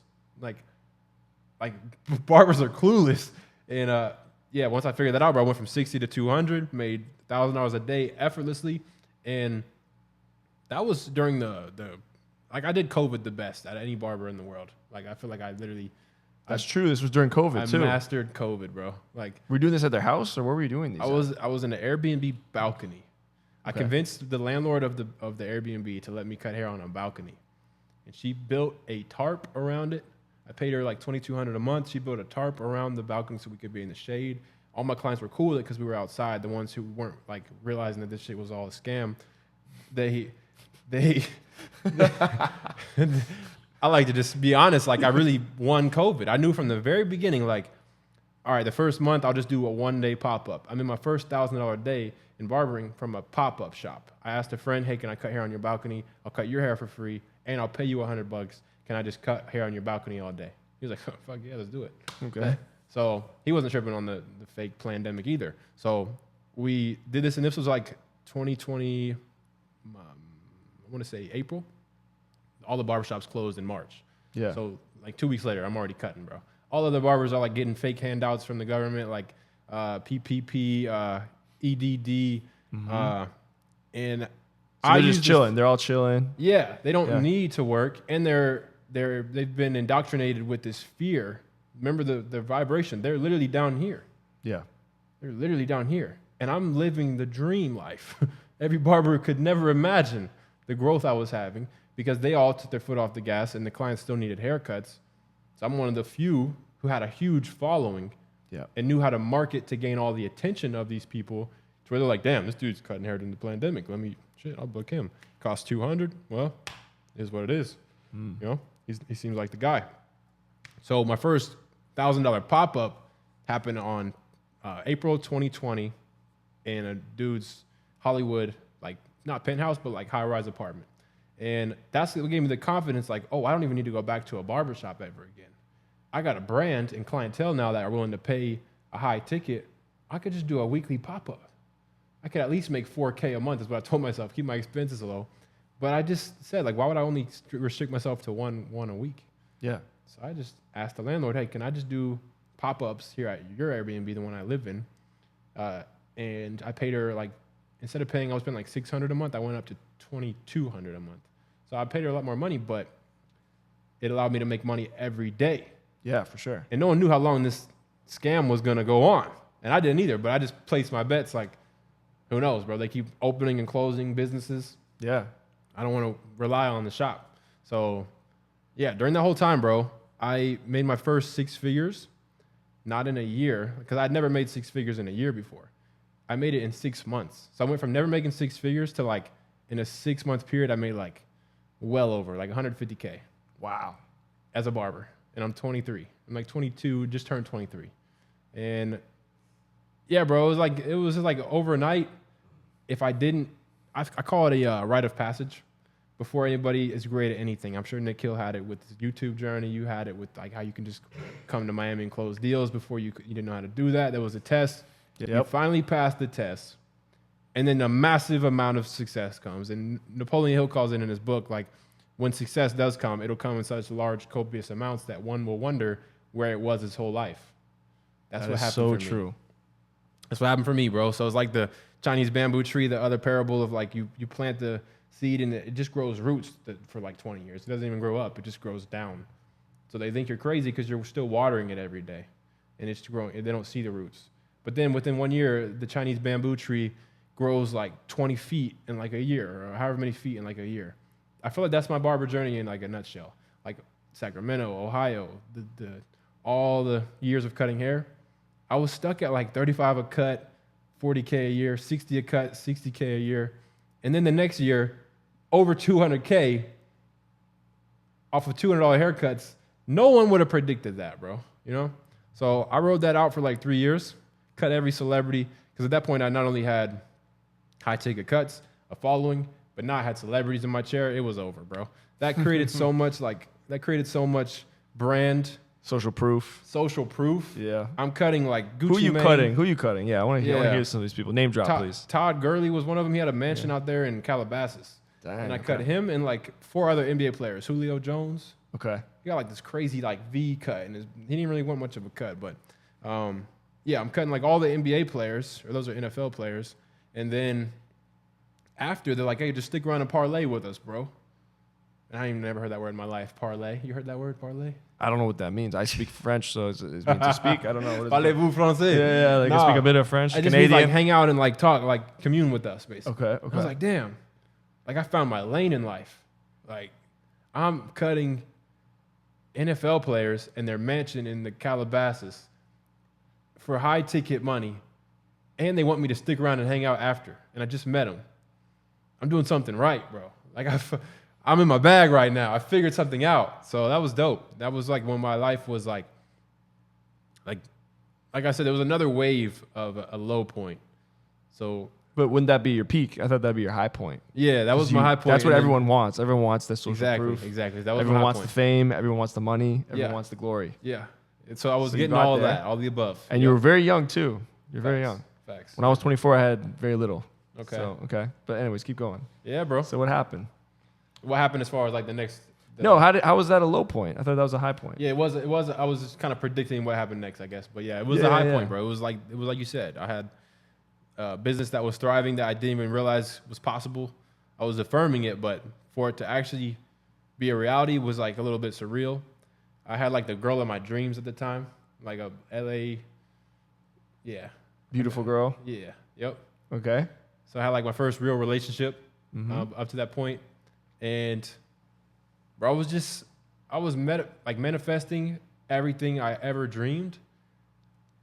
It was coming to me, falling in my lap without effort, like with ease. I don't know what book that's from, but like I would just wake up every day, just vibe high as fuck, like shake someone's hand, and they'd be like, "Damn, that was a hell of a handshake, bro!" Like, Jesus, who's this guy? He's not the some barber, and he was at a high everybody frequency. could feel it, bro. The NFL guys could feel it, and I rode that wave of manifesting my dream life for about like 18 months. So from getting to LA at like 22 all the way to like 24, I would say. Oof, right at 24. Yeah. Is when it like shit's just going up and up and up and up, crazy ride up, you know? Yeah. So then what happened after that though? So what Yeah. you just peaked or Well, what's a good like analogy for this one? Like the pride come before the fall, like dang, okay. So you got a little bit cocky? Or you got your ego got a little bit. Yeah, I think I stopped doing the exact habits. I didn't have enough awareness of myself to realize that those habits were why I was still successful. Yeah. You know, attracting that success. I thought I started to get delusional and think like I'm the fucking man, bro. Like I'm good. I can chill now. Maybe not in the most ego-driven way, just in a low self-awareness way of like not realizing what got me there. Yeah. You know, I think Bob Proctor actually said that once that when someone makes their first million, he'll ask them how they did it, and they won't actually know how they did it. They gotta like make it another 10 times or lose it and make it back to be like, this is exactly how you make a million. You know what I mean? Like people don't. For myself, when we first get our first success, we're just throwing so much shit at the wall, trying so hard, just so much willpower that we're successful off the back end of that. So that hunger, that fear of like, I'm not going back to Ohio, I'll do whatever, I'll stay up late, I'll be the first one in the shop, last one to leave. I didn't have to do all that anymore. I could make $1,000 a day, triple what I used to make off of a third of the time. I'm good. Like I don't need to be so relentless. And that's when I learned to never let up. Like all this reflecting I've done now is like, oh shit, that's what got me. It was, I know how I got myself into a good situation. I know how I got myself into like my next low point. So yeah, I guess I got to spill the beans. What exactly happened? What unfolded? Yeah, tell us, spill the beans, please. Man, buddy. so the relationship with the girl was like, I was like, bro, like Neo in the Matrix at the end when he kisses her and like they're in love and that's what he needed to reach his like final form or whatever. Like he goes and saves Morpheus. Yes. He had to go on the mission, but the lady that had the cookie, the what's the lady's name that the lady who knows it all, the Oracle. The Oracle. All right. So he talked to the Oracle, and the Oracle told Neo that you're gonna have to fall in love in order to reach your best self. And some other words of phrasing that.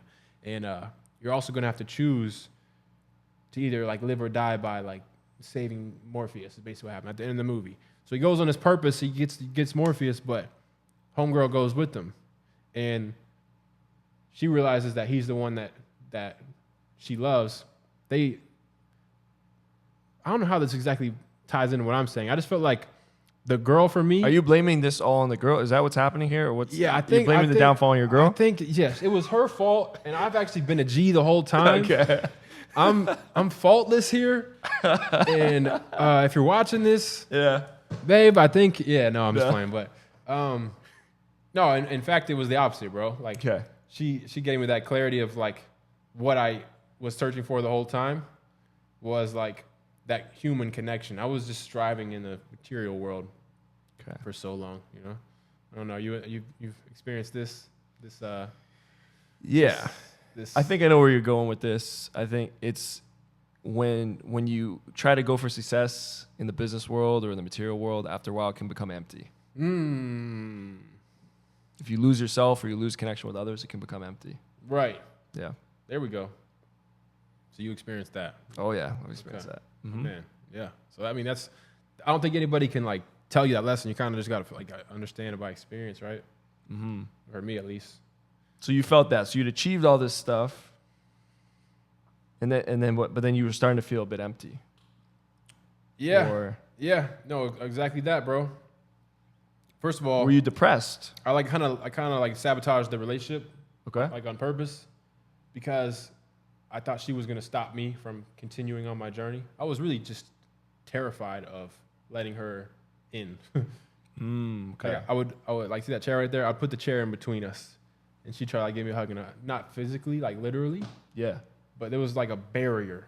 Like, I'm not gonna share shit about me to where you could like learn about me, and I'm not gonna. So you had the cool exterior. The cool exterior of the person I met yesterday. Yeah, for sure, 100%. Had that locked in. I had like a persona locked in. Yeah. It was magnetizing, like I said, and it worked well. But at some point, that mask I was wearing crumbled, bro, and I was forced to like face that I wasn't as confident on the inside and as I thought, and like I was actually clueless about how much work I had to do on myself. Like I met the girl as I'm doing an inner work leadership program. It was like 4 months long, and I'm 22. I'm like the youngest guy in the whole thing. There's like grown adults twice my age in there. Yeah. So I'm like, yeah, I'm way ahead of the curve. Like, I'm so smart, bro. I'm so far ahead of everybody else in life. Like, I got shit figured out, and now I got this bad girl after me, bro. I'm the man, bro. Like, that's my thoughts. And so I'm wearing that mask.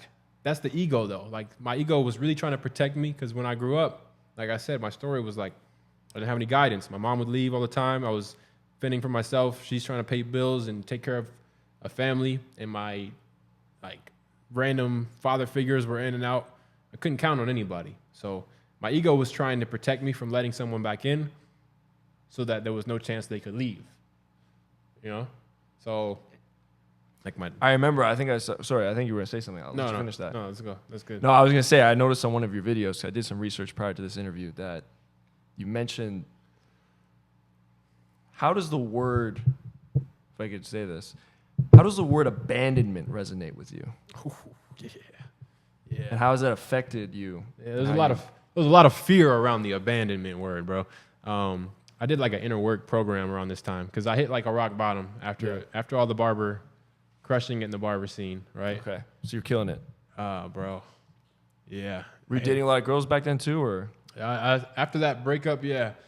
I started like casual hookups. That was like the thing to escape the You're a good-looking guy, man. feeling of emptiness. Hanging out with NFL, professional sports players, celebrities, right. in LA. He's feeding the ego right now.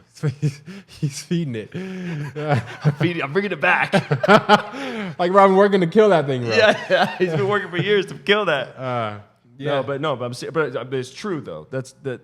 But on the exterior, but there's another story. You're sharing the other side of it. Yeah. So it was empty, bro. Chasing like the material success for so long, without the inner work and the human connection, and I didn't know that. Didn't have any awareness. So I just continued on chasing the pursuit of more external validation, and I couldn't validate myself. So I was hoping that $20K as a barber didn't do it. Okay, I got a penthouse, that didn't do it. I bought like a brand new car, that didn't do it. And I started going down other routes. This is when I got a new sticky sock syndrome again. This is when it happened all over. Like, the vices came back in through losing sight of what got me there, like I said. But one vice after another. I made all that money. I started doing Uber Eats every day. That was the first one. That was a sneaky little right hook. That, like, I read this book, Outwitting the Devil. You heard of that book? Napoleon Hill? Yeah. Yeah. So he calls that one of man's like biggest vices is indulging in overeating. Yeah. And then his sex addiction, or like his desire to express himself in that way, like the urge. Mm-hmm. Right? Like, most men don't conquer that one. So those two got me, bro. And I did the casual thing, but I also did the fap thing. Because at some point I was like, I don't want to do this casual shit anymore, bro. Like I'm just, maybe some guys can do it, not me, bro. I'm just not me. Yeah. What was wrong with it though? I'm sure were the girls good looking? It's probably a couple that I wouldn't want to like brag about, but Okay, that's real. That's real. That's real. Okay. But for the most part, yeah, I was doing my thing in that area. Like it wasn't like the girls weren't like the girl. My boy has a term, fridge protector. Hey, what? What's that? Fridge protector. What does that mean? Just like overweight, but Okay. but I don't think they were fridge protectors. But no, bro, it was me. It was all me. Like I'm not putting anything on them. It was that the man I know I'm called to be. Yeah. He doesn't support that, bro. Like because I'm going to now break some girl's heart because I know I'm a G, right? So I'm gonna lay it down. She's gonna fall in love with me, and I'm like, I'm not even. That wasn't what I'm here for, and I was doing that. So they were falling for you. I'm just being honest, like. Well, like, no, I'm not saying like, okay, they're in love, they want to spend their life with me. No, but they. Yeah, They like Joel. Unless a girl is completely soulless and godless and had no connection to her soul and body and no morals and ethics. You give yourself up in that way. Like, you at least want to like hear from the guy after. I was just like, I just knew like, okay, I'm not settling in this moment in my life. I got to like improve myself a lot. And so in my mind, I know like how these guys are that try to like get with a lot of girls. Mm-hmm. You got to be like manipulative in a way. Like you got to like pretend like you care about them. Some guys will tell a girl they love her or whatever. I wasn't going that far, but I knew it still. I'm playing the game, bro. Like, so you wouldn't agree with Andrew Tate, or at least the older Andrew Tate. I don't know what he's at right now. Yeah, no, not at all, bro. Of like the message of telling young men, what's Tate's message? Like, yeah, fuck hoes, basically, for lack of a better word. I don't know what exactly you're referencing. Yeah, I think one idea I don't know where he's at right now, to be fair. Yeah. But he had in the past become successful by sharing the idea that as a man, your goal is to become high status, and a high status man deserves to have multiple women, or a plentiful of women. Yeah, and that's sort of a right of a high status male. Yeah, no, I openly disagree on that one because, like I said, the women from that point in my life, they all wanted me to stick around, and I knew I'm not gonna break her heart. I'm gonna like, it's gonna be like a one-sided thing, right? So even at that time, I was going to like strip clubs every once in a while with friends or whatever. I didn't enjoy the strip club, bro, like because I don't support this. So my highest version of myself, I need to identify his energy, actions, and his character, right? So, and also his appearance, to be honest. Like I want to be 220 jacked. I want to wear a suit. I want to pull up in a Rolls Royce. I want to have 2 Dobermans, right? Okay. Yeah. And so I have even that down to a T. Yeah. But for my character, which is something that young men aren't taught in this fatherless, misguided, lost world, he doesn't support even a strip club because he knows that the suicide rate and the mental health issues of women who go to strip clubs, they get a fake ID at 17 so they can go to the strip club and work early. And her life will never be the same, bro. She's now going to lose all her self-worth. She's going to partake in all the drugs and vices of any girl who is at a strip club. Bro, the same thing with the adult film industry, bro. The suicide rate is high for those girls, bro. No one talks about this. Yeah, like that shit is real. So like this, the shame and guilt as guys get after we do the sock syndrome, the sticky sock syndrome. Yeah. Imagine for the girl on the video, bro. She knows, like, she has a soul, bro. She can feel like, damn, this ain't right. This is gonna live forever. What I just did. Like the week after, she's now sedating herself with like drugs or whatever. The suicide rate is high for that shit. So even with like the strip clubs, bro, I don't support that because I wouldn't want my daughter, I wouldn't want any woman that I love or care about to have to do that to make money, right? So I'm going to support it. Every time I went to a strip club in my life, I look at the guys, and I'm like, damn, he's in a trance right now, bro. Like, he's like, oh, wow, a pair of tits. Like, this is crazy, you know? Yeah. An old dude who could never get a girl, but he's paying. I don't support it at all, bro. Just to, like, yeah, full out. I respect that, man. Dude, I respect that because a lot of men don't even think about that. Yeah. When they have that opportunity. They have the opportunity with women to be with good-looking women. Yeah, yeah. So, bro, just to be straight up, like, as hard as it is in the society, like, I'm trying to, like, build myself to the man who could just be a one-woman man and only support being a dude for his wife in a example of masculine stoic leadership, like for his kids. I want a big family. Dang, man. Yeah, so I don't really support the Tate thing. I think he's more leaning towards being religious now, though. So I think he might be changing. Yeah. Yeah, but overall, like that's what our society I feel like is missing, and I lean even heavily more into it because I feel called to stand out. Like, nah, bro, that's the voice that isn't getting any light in this society. Like I said, the glorified prostitutes that get flown to Dubai, that's normal for us. Like we all know when the girl's flown out to Dubai and she's 19, she didn't pay for that trip, bro. Okay, and then what's expected of her when she goes? Wow. I guess we support prostitution like in America or in this world as if that's just normal. So yeah, I don't support it, bro. Long story short, but when I was partaking in it, I felt, what do I always say? Guilt and shame. So energetically, I felt attached to, like, okay, another casual hookup. That was good for my ego. Like, just to confirm, like, I'm the man still. I can get a girl, smash on the third date or a second date, or think I'm the, whatever. And, but I know it ain't going nowhere. She thought it was, but deep down I knew, like, I'm going to keep whatever, like, the philosophy of these guys is. I rock with Tate, though, so I'm not, like, shitting on Tate, but that message in particular, I do not support, like, at all. So I was drifting in that way and partaking in it, and that led me down. It was like, first I made a lot of money barbering, start Uber eating and meal prepping every day, and that alone is such a, like, bro, we have been given this gift of a body to treat like a temple, and bro, I was trashing it, bro. I didn't know anything about nutrition or fitness at the time, so were you in shape at this point? Nah, bro.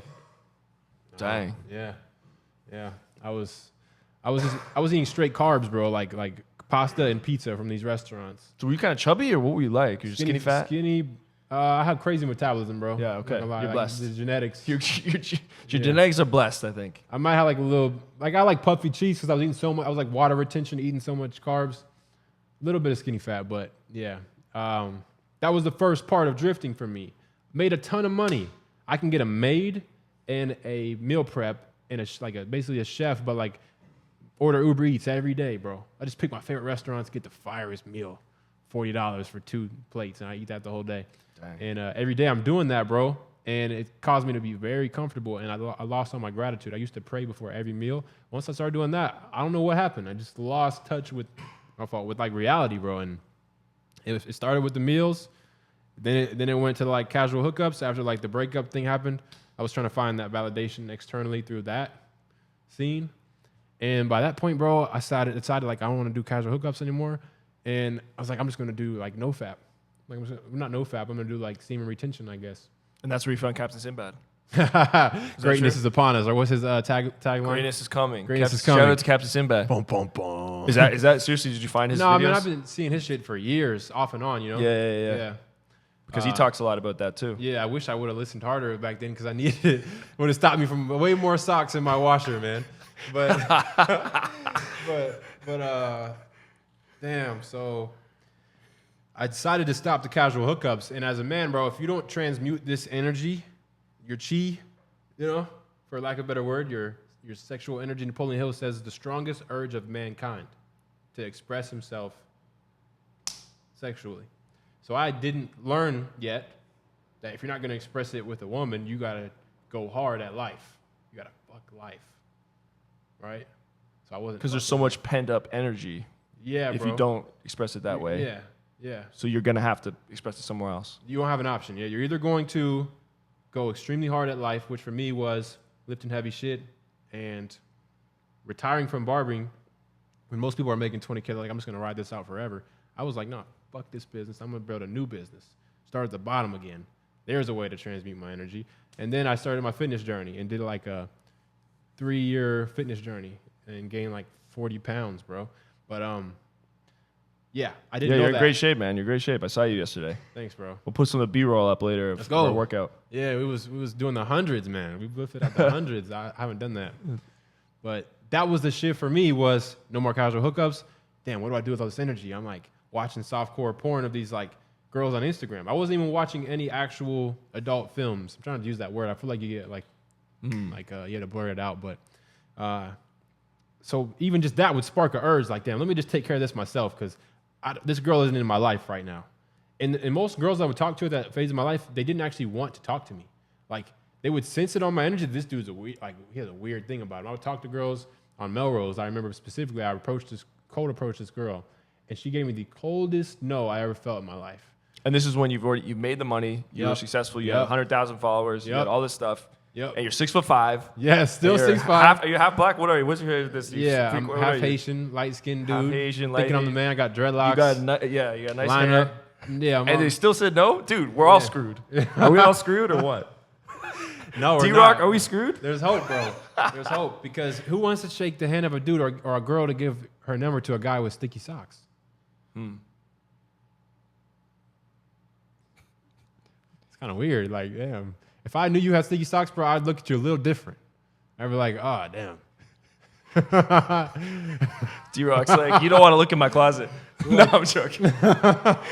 Honestly, bro. Yeah, no, it's fair. Like right now, if I fapped yesterday into a sock, yeah, I wouldn't be able to talk like this on this camera. That doesn't lie, bro. Right? Yeah. So that's just the truth, like an energetic truth. The energy don't lie, bro. So it's not that we're all screwed. It's that we screw ourselves if our habits are fucked up. Yeah. So the first step for me was realizing that when these girls kept every dating app I got Hinge, I got Tinder, I got Bumble. Yep. All the girls were not interested. And I'm like, this is something wrong here, bro. What's going on? The app's broken, man. Yeah, this the app. What's up with the algorithm? Yeah, I even paid, bro. I paid for Tinder Plus and I paid for the extra thing on Hinge. Oh, so I was like a good $50. I invested in some dating apps. Okay. And bro, shit. I mean, I'll get matches, but even when I try to like converse with them, it would go nowhere. We set a date, the date would flop. I'm like, dude, this is just a waste. Like, what's going on? And I booked a coaching call with Jeff Logan. It's 15 minutes. It was like $10 a minute. With who? His name is Jeff Logan. He's a G. He's a tatted model, CEO, actor, author. Dang, sounds like a G. Yeah, millionaire, bro. He's a dad. He's got a dope family. He can speak. He's got a podcast, a clothing line. Literally the epitome of like a masculine dude who figured it out and won the game. Like, I booked a call with him because I saw he had an option for 15 minutes for $10 a minute. I was like, I'm at least going to do that just so I can ask him one question, you know? Yeah, why not? It's a question that every young man has, like at some point in his life, which is, for me, 25 years old. My birthday was 2 days away. I said, bro, I'm going to be honest, man. I've enjoyed my journey up to this point, but now I feel lost. I feel like everything I try to do, like for some reason I'm blocked. Like I try to go at a girl, I can't get the girl. I try to like figure out how to do like public speaking or get on camera or like meet people, and I block myself every time. This barber journey I feel like is coming to an end. I'm blocking myself from doing the next thing. I don't know what the next thing is, and I keep getting in my own way, you know? And I just feel like I'm at a quarter life crisis, bro. I don't know what to do. You know, it's my 25th birthday in 2 days. And I told him, like, there's no one I could think of better than you. Because he manifested, like, from where he was at to where he's at now. And he has stopped me right there. As soon as I said that, I said the words, I'm in a quarter life crisis. And he's like, change your thoughts, change your habits, change your actions, change your language. You're not in a quarter life crisis, bro. That's some shit that somebody made up and now you're claiming it. Like, if you want to claim that, sure, bro, you know, because you're entitled to claim like what He broke the belief down. Boom. Yeah. I was like, wait, what? No, I am in a quarter. I wasn't ready, bro. I was like, he did break it down into like, so I could visually see someone who's achieved what I'm after, but yeah. Nah, I was just like not ready to look in the mirror and be like, wait, so I got to stop with my sticky socks and my eating Uber Eats pizzas every day?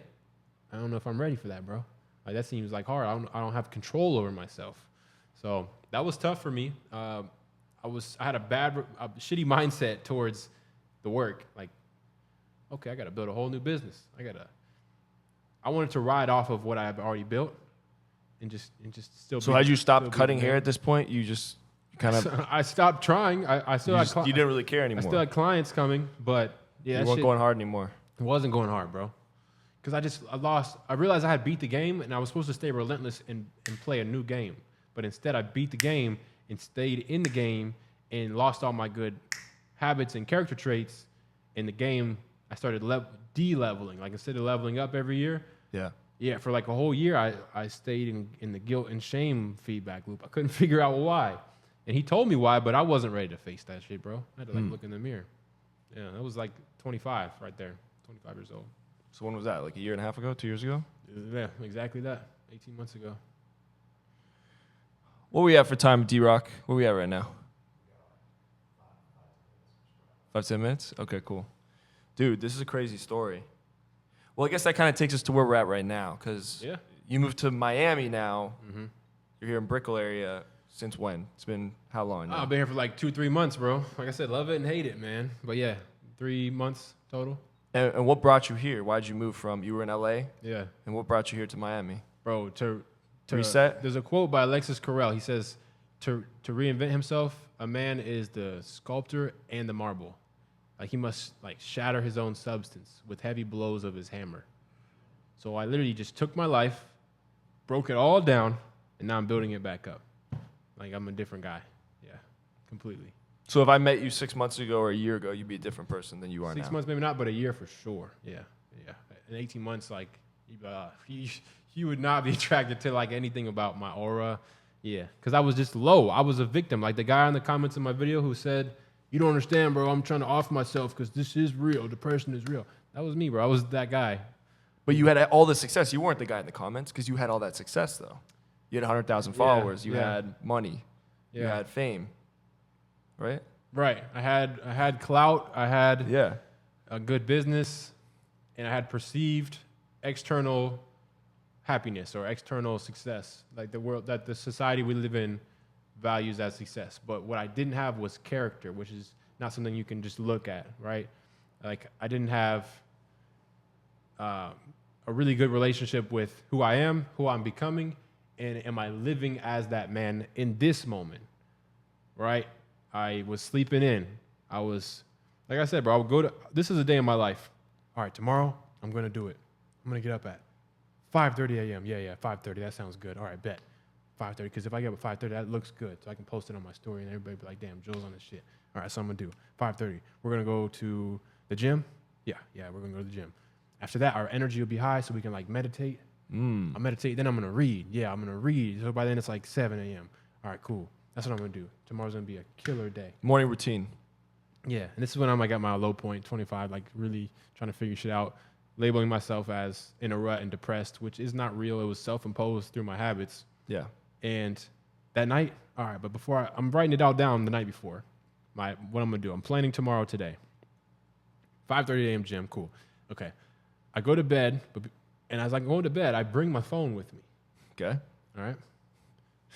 You see where this is going? Yeah, I've fallen into that before. Okay. I bring my phone with me to bed. Now, I think to myself, it's kind of irresponsible to not at least respond to like my homies and people before bed, right? Let me just go on IG, check my DMs, and make sure I reply to everybody. Oh, my boys posted this thing on his story. That's dope. And then I click that. Oh, it's this random meme page. Oh, shit. That's hilarious. Damn. This dude's kind of got like a dope sense of humor. Let me just watch a couple videos. It's only like 9:30, 10 o'clock at night. Yeah, I'll just watch a few. Bro, 30 minutes goes by. I watch 30 minutes of meme videos. Now my self-discipline has been weakened to where now all of a sudden I'm on some twerking video page. And next thing you know, I'm starting to get a stiff one. I'm like, all right, damn, bro. I gotta finish this out real quick. I take care of the urge. Now it's 2 a.m., bro. Like I just scrolled for 3 hours on meme reaction videos of like public pranks with some fapping and then some more pranks. And I'm like, damn, bro, it's kind of late. Maybe I should get off this phone. Let me go plug it in and go to bed. And what happens? I wake up at 5:30. At 5:30, I know I'm not well rested, bro. So I just had like 2.5 hours of sleep, right? Damn, respect you at least got up. Most people don't wake up. No, that's the problem. I turn the alarm off. I say, well, I deserve some sleep because Like, if I try to do all my haircuts and all this stuff, like, let me just at least, I'll cut out the gym. I'll still read and meditate, but yeah, I'm gonna just get some extra sleep. So no, I didn't get up. I got up just to turn off the alarm. All right. then I sleep back in, and bro, I don't read or meditate at that point. It's chaos. Like, oh shit, the appointment came early. I haven't even ate. Let me just try to clean up my dirty apartment and like make sure that I'm ready for the haircut. Then the day goes by. What happens? End of the day, I've lost all my respect for myself and my willpower. I said I was going to go to the gym. What did I do? I slept in. I said I was going to read. What did I do? I couldn't even open the book for a minute. I couldn't even get myself to read a page, bro. Like, reading requires discipline. Yeah, it does. And when I was scrolling for 3 hours, the amount of dopamine and stimulation that came through that device, it riddled my brain with like a lack of clarity and focus. Reading a page of a book was like deadlifting 1,000 pounds. It literally felt the same difficulty.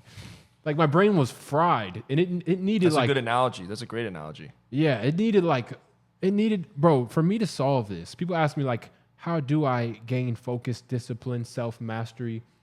Can you give me a pill overnight to where I can just, like the Limitless Pill, that movie, how can I just wake up and be the man and focus?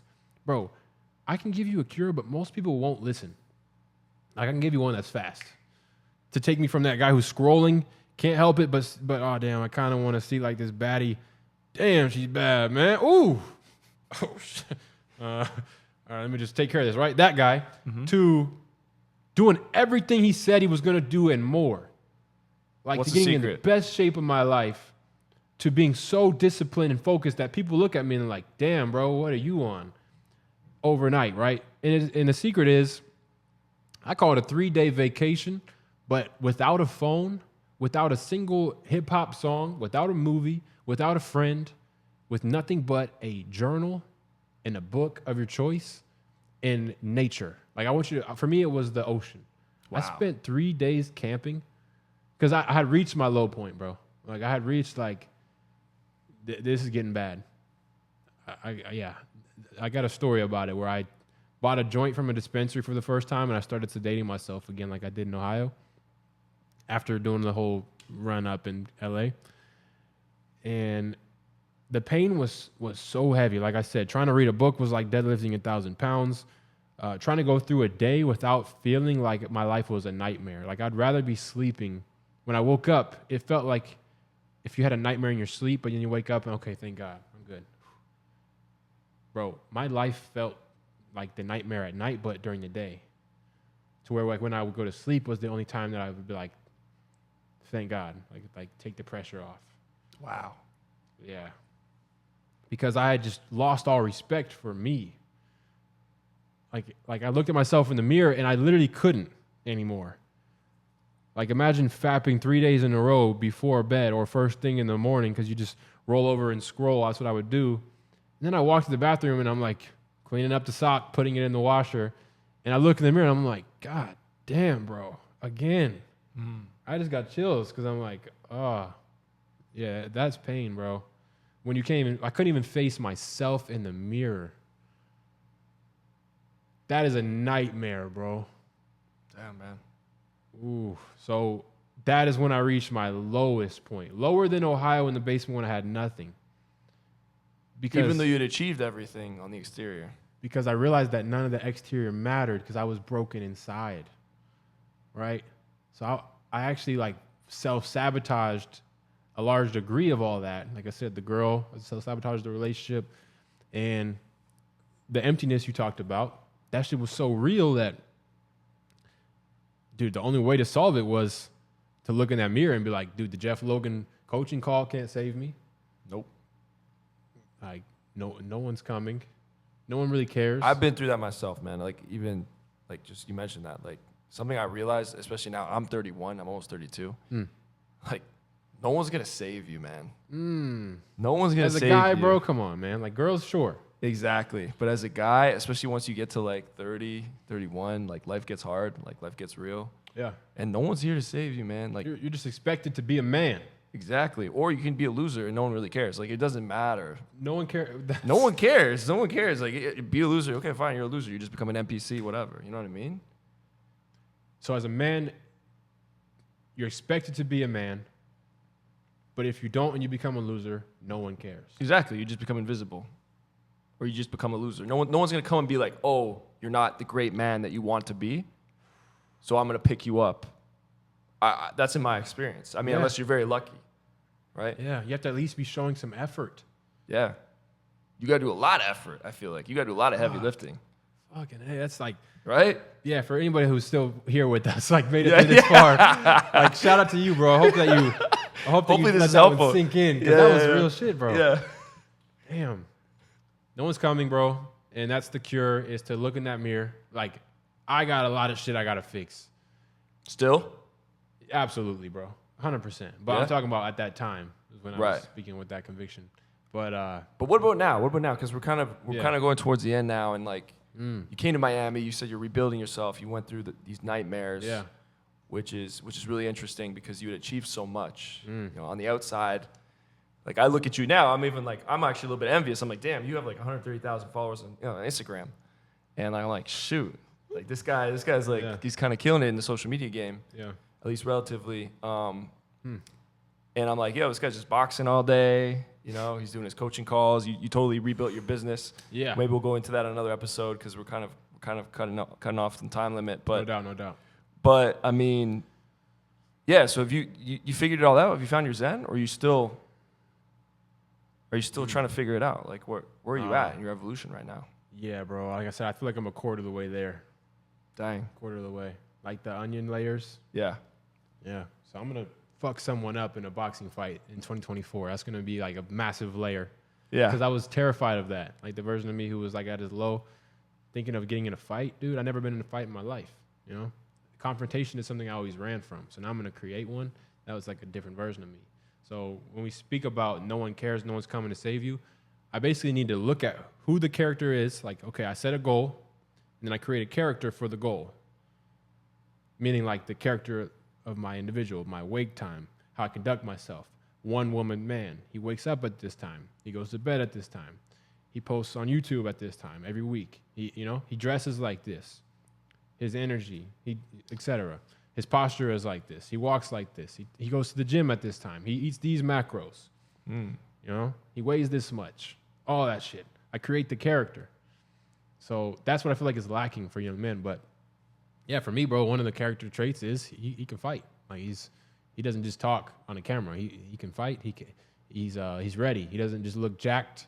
And he can lead. He can speak. He can articulate, and he's actually worth following. Like he's not just another. There's so many guys on cameras, you know. So I don't mind if it takes me 10 years to build the guy, and then I get on a podcast again with you in 10 years, and then it's a banger with 1 million views. Cool. Like as long as I operate from that truth now, and in integrity with that, then that's cool. But like I said, I feel like I'm a quarter of the way there because a year and a half ago, bro, I couldn't box. Like I was like how you just started boxing yesterday. That was me. Weightlifting journey, skin and bone, bro. If I show you a photo, the whole thing, bro. Just I'm learning everything from the ground up. The thing I was most successful in was building some followers in a barber business. So someone could look at it at the surface level and be like, damn, he's got it across the board.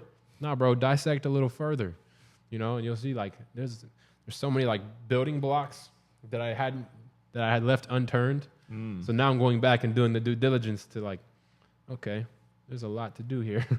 So yeah, bro. You're going back and testing out the foundation of what you built. Yeah, it was shaky. It was shaky, bro.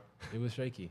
So that's the key, man. It's just like I want to be undeniable. That's my word I said earlier, which comes from like being able to meet someone, shake their hand, look them in the eye, and like not feel like confidence is walking in the room and not needing the validation or acceptance, not getting it but not needing it.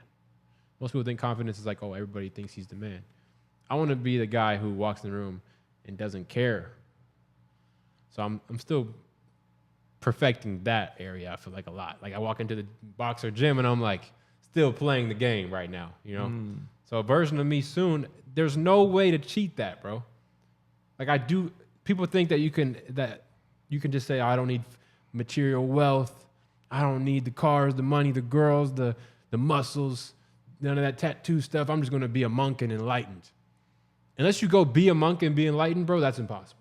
I have to actually do all of it.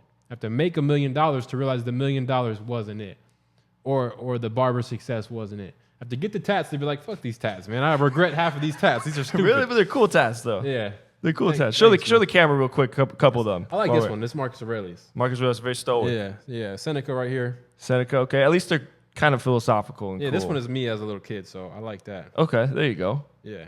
But so you still look at yourself. Yeah, that's my inner child. Do you have grace to yourself? Absolutely. Even though bro. he was So there's all the socks and everything. You're still like you love that guy.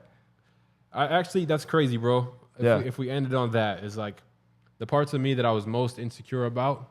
Yeah. I'm on a journey now of giving love to those parts. If you go to therapy, like I don't really support therapy that much. I don't think guys should just sit in therapy and talk about how they're depressed for 3 hours a week so that they focus on and get more of what they focus on. Yeah. But I needed some inner work, bro. So I did do therapy for like 3 months. And it was painful. It was just like crying in a notebook, writing down journal prompts that my therapist would give me, and visual. It was like hypnotherapy, if you heard of that.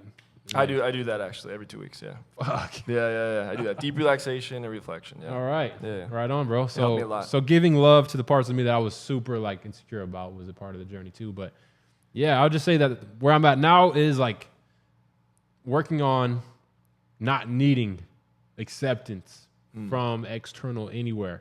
I'm not there yet, bro. I still want 20 more pounds of muscle. Okay. I still want to be able to knock someone out just so I can check that box, so I can put the points on the board for me. Like, that I got to prove it to me first, bro. So all endeavors start off amateur, and then they get to enlightenment. Like that top vibration is enlightenment. So I can't claim it to be there, bro, at the top. I'm not. But that's the path I'm on. So Joel, do you think that once you gain the 20 pounds of muscle, that you can beat everyone in the gym in a boxing match, do you think then you'll be worthy? If I pull up in a Rolls with 2 Dobermans and my one woman, then yes. Okay, you think so? If I complete the character, bro, I mean, I don't see how I couldn't. I'm being as honest as possible. Like, I don't see how if I was 220 pounds jacked, could fight, could speak, could walk, could talk. You are the man at that point. I have like the woman of my dreams who respects me to her core, right? Looks at my life's purpose and is like, how do I support it? How do we build a legacy family together that's righteous and powerful and impactful? And yeah, I got the dogs, the Dobermans. I don't know why the Dobermans represent like what I'm becoming, which is like strong and protective and like I just think of 2 Dobermans. I have them on my vision board. Like, like dude, you're not gonna try somebody with 2 Dobermans. Okay. So they're formidable is my favorite word, which is to inspire respect through being capable. I like that. Yeah, so I have to become capable, bro. Like, I just feel like there's no way for me to get to that top phase of enlightenment without this path, bro. I can't not do it. So I respect that. I don't think that's the most like enlightened thing to do, to pursue the material again. Yeah. But it's just where I'm at, bro. Okay, that's fair. I got 2 last questions, Joel. Okay. So the first question is, you mentioned you had that girl back in LA and that you weren't able to connect with her at that point. Right? Yep. So you weren't able to at that point for whatever reason, and you sabotaged it. Right? Do you think you'd be ready, if you found a similar girl that was a fit for you today, do you think you'd be ready to remove that chair that you said you put, that barrier? Right. Do you think you're ready now?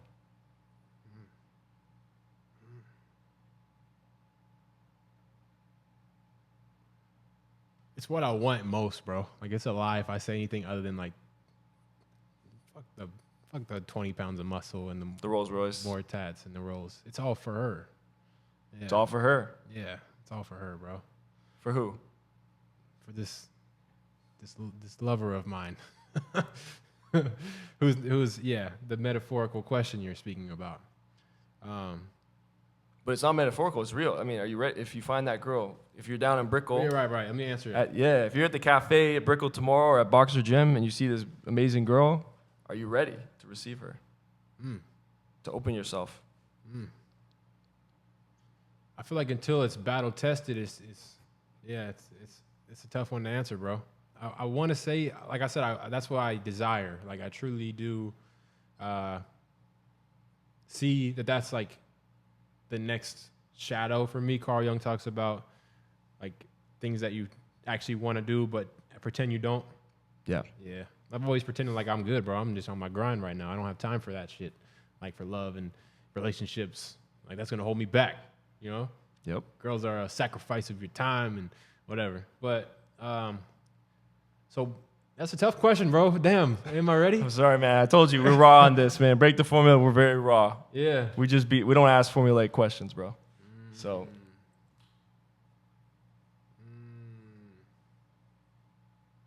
I'm ready, bro. Mm-hmm. And I think it will come from that same answer I gave earlier about walking the room not needing acceptance.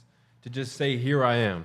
Yes. I'm ready to just be like, here I am. Take me or love me. I ain't letting this dude down, you know? Don't let him down, man. Yeah. That's what he would want. He wouldn't want me to like, to think to his future and be like, oh, when I'm older, I'm going to like hide, you know, from the world, like who I really am. So that's what it would take, bro. Like to be fully ready. I think I am ready to do that. Just like step into, here I am. Yeah. Yeah. Not just the tall exterior, the success on the outside, but to show all of your flaws and open up. For sure. All the pain. Yeah. So, I mean, if she watched this, then she's seeing it already. Here I am, you know? I don't know if she's going to watch this Shout podcast. out Miami, all the single ladies in Miami. Single ladies. You learned a lot about this. We got a good bachelor here. Don't worry about the socks, babe. Ain't no more of those, okay? Don't worry about those. One last question, Joel, is for all of your audience that you're building and YouTube, for your Instagram, people that maybe are younger than you, or maybe they're not, maybe they're even a little older than you, they're your age, that feel like they're in a nightmare. You mentioned being in a nightmare, being down, being a loser. What advice, what wisdom do you give to them? What comfort do you give to them? It doesn't matter what is true, only what you believe is true, because with work, that will become true. So my thoughts create my beliefs turn into my actions, and then my actions is where I get a result. So for me, I had shitty beliefs about every area of my life that, like, since I didn't believe I was shit because my habits were shit, so then I would manifest it to the girl I would meet, and she'd be like, like there's something weird about this dude. And the coldest rejections I would ever get in my life. When I really trace it all back, it was from my thoughts. Before I even approached her, I was approaching her out of a sense of like neediness and like, hey, please validate me. Like, I look good, right? I'm tall and handsome, right? Do you see me? Like wanting to be seen, right? So I would just give him that quote. Like, doesn't matter what is true, only what you believe is true, because with work, that'll become true. So whatever reality, you get what you believe, you know? You got it, like the same with the affirmations for me in the barber journey. I delusionally believed that I could change my business. Bro, if you're in a nightmare right now, it is temporary, I promise. And the craziest thing is for you to be grateful for the nightmare and realize that now you're going to build the character, which is the rarest thing on earth today. Men don't have character. Women don't have character. Bro, we're a lost society, bro. So if you can build the character, people will sense it. They'll shake your hand and be like, damn, this is breath of fresh air. I'm in Miami. I just met a real one. Let's go. I'm going to hang out with this dude for the rest of the weekend. Like, that's what you'll get, you know? And I wouldn't be able to have that without the low nightmare point. Like there's no light without dark. So if you're looking at the nightmare right now, damn, that's tough, bro. Like looking in the mirror is tough, but that's what I would encourage you to do. And try to just pick one thing at a time, one bad habit, and stop that back step. Because every time I would deviate with the sock, with the Uber Eats, with the smoking a joint, I started smoking every day. I told myself once on the weekend, then I started doing both days of the weekend. Okay, then just at night. And then it was basically just high all day, bro. So every area, I had to pick one vice at a time and just be like, no more. And I flushed the joint down the toilet, literally. My boy was telling me that he was struggling with it. And I said, me too, bro. That was a chance for me to level up. So I said, I'm going to be the source of what I'm seeking. I'm seeking some strength and some brotherhood, some masculine guidance. Let me just give it to him by showing him. I said, walk to the bathroom with me. I grabbed the joint, and I opened the toilet. I looked in that mirror, and I'm like, yep, you know what to do. You know what to do. I flushed that bitch down the toilet, bro. My last joint, I haven't smoked since. That was a year and a half ago. So one joint at a time, bro. Not a casual hookup since then. Wow. One at a time. Even in Miami. Even in Miami, bro. Yeah. Wow. Yeah, I've been here for 3 months. What does that tell you? And it's been longer than that. But There's a lot of temptation in Miami. absolutely, Vice City, baby. I mean, like I said, it's like a softcore porno in person at the gym in Miami. Like you saw. Well, I don't know if you saw. If you go there during the day, it's crazy. But yeah, bro, I haven't drank in a year and a half. I Wow. haven't smoked in a year and a half. So one vice at a time, you'll gain so much clarity back. My clarity all came from stopping the vices and the back steps and the deviations in my character. You know? And yeah, depression isn't real, bro. That nightmare you're living is self-induced. Dang, bro. Tough feedback, but that's the truth. I mean, I just hope that the person in the comments on the video knows that, bro. Like, yeah, you can see yourself out of it just as much as you can see yourself into a bad situation. So thoughts, beliefs, actions, and a result. Just get a good thought every day. Focus on a good thought. Be like, okay, I can change. I can change. Yeah. All right, no more busting a nut in the sock. Let me at least just do that in the shower. All right, no more in the shower. I'm done. I can, let's build up slow. Mm-hmm. And then we'll start building good habits once we cancel the bad ones. Now we're going to get you lifting heavy shit, doing the 45s with the shoulder press. There you go. 100s with we'll start getting you lifting heavy. And then you're building confidence. Like, wow, I'm strong. I'm seeing my body change. Fitness is the foundation of every man's like self-confidence, bro. Like, how you going to trash the body you've been given, the gift you've been given, and be like, oh yeah, I'm going to be confident. No, bro. Like when guys are skinny, they wear extra clothes. I used to wear extra clothes to cover up like how skinny I was. I'd put like 2 pairs of shorts on underneath a pair of pants, bro. Wow. To make my legs look bigger. And then guys that are fat, they like pull the shirt down so that it doesn't like get caught up over the belly. They'll like pull it down so you can't see. Or they wear like bigger shirts or whatever. Bro, both ways, bro. Like you can't trash your body. So yeah, stop the back steps, think better thoughts, start hitting the gym. That's like flawless advice. It saved my life, bro. Like my shit is not a dream, but it's close enough. Like it's not a nightmare, that's for sure. Joel, I think you're a good man. Thanks, brother. I think you're on the path. Yeah. And I think that we're going to stay in touch for a while. So appreciate you. Thanks, brother. We're gonna break the damn formula. I appreciate your story. We already did though, 100%. Where you came from, it's remarkable. Thanks, brother. Thanks, brother. Very eloquent. So thank you for taking this. Eloquent, 2 hours astute, today. articulate. Exactly. Yeah.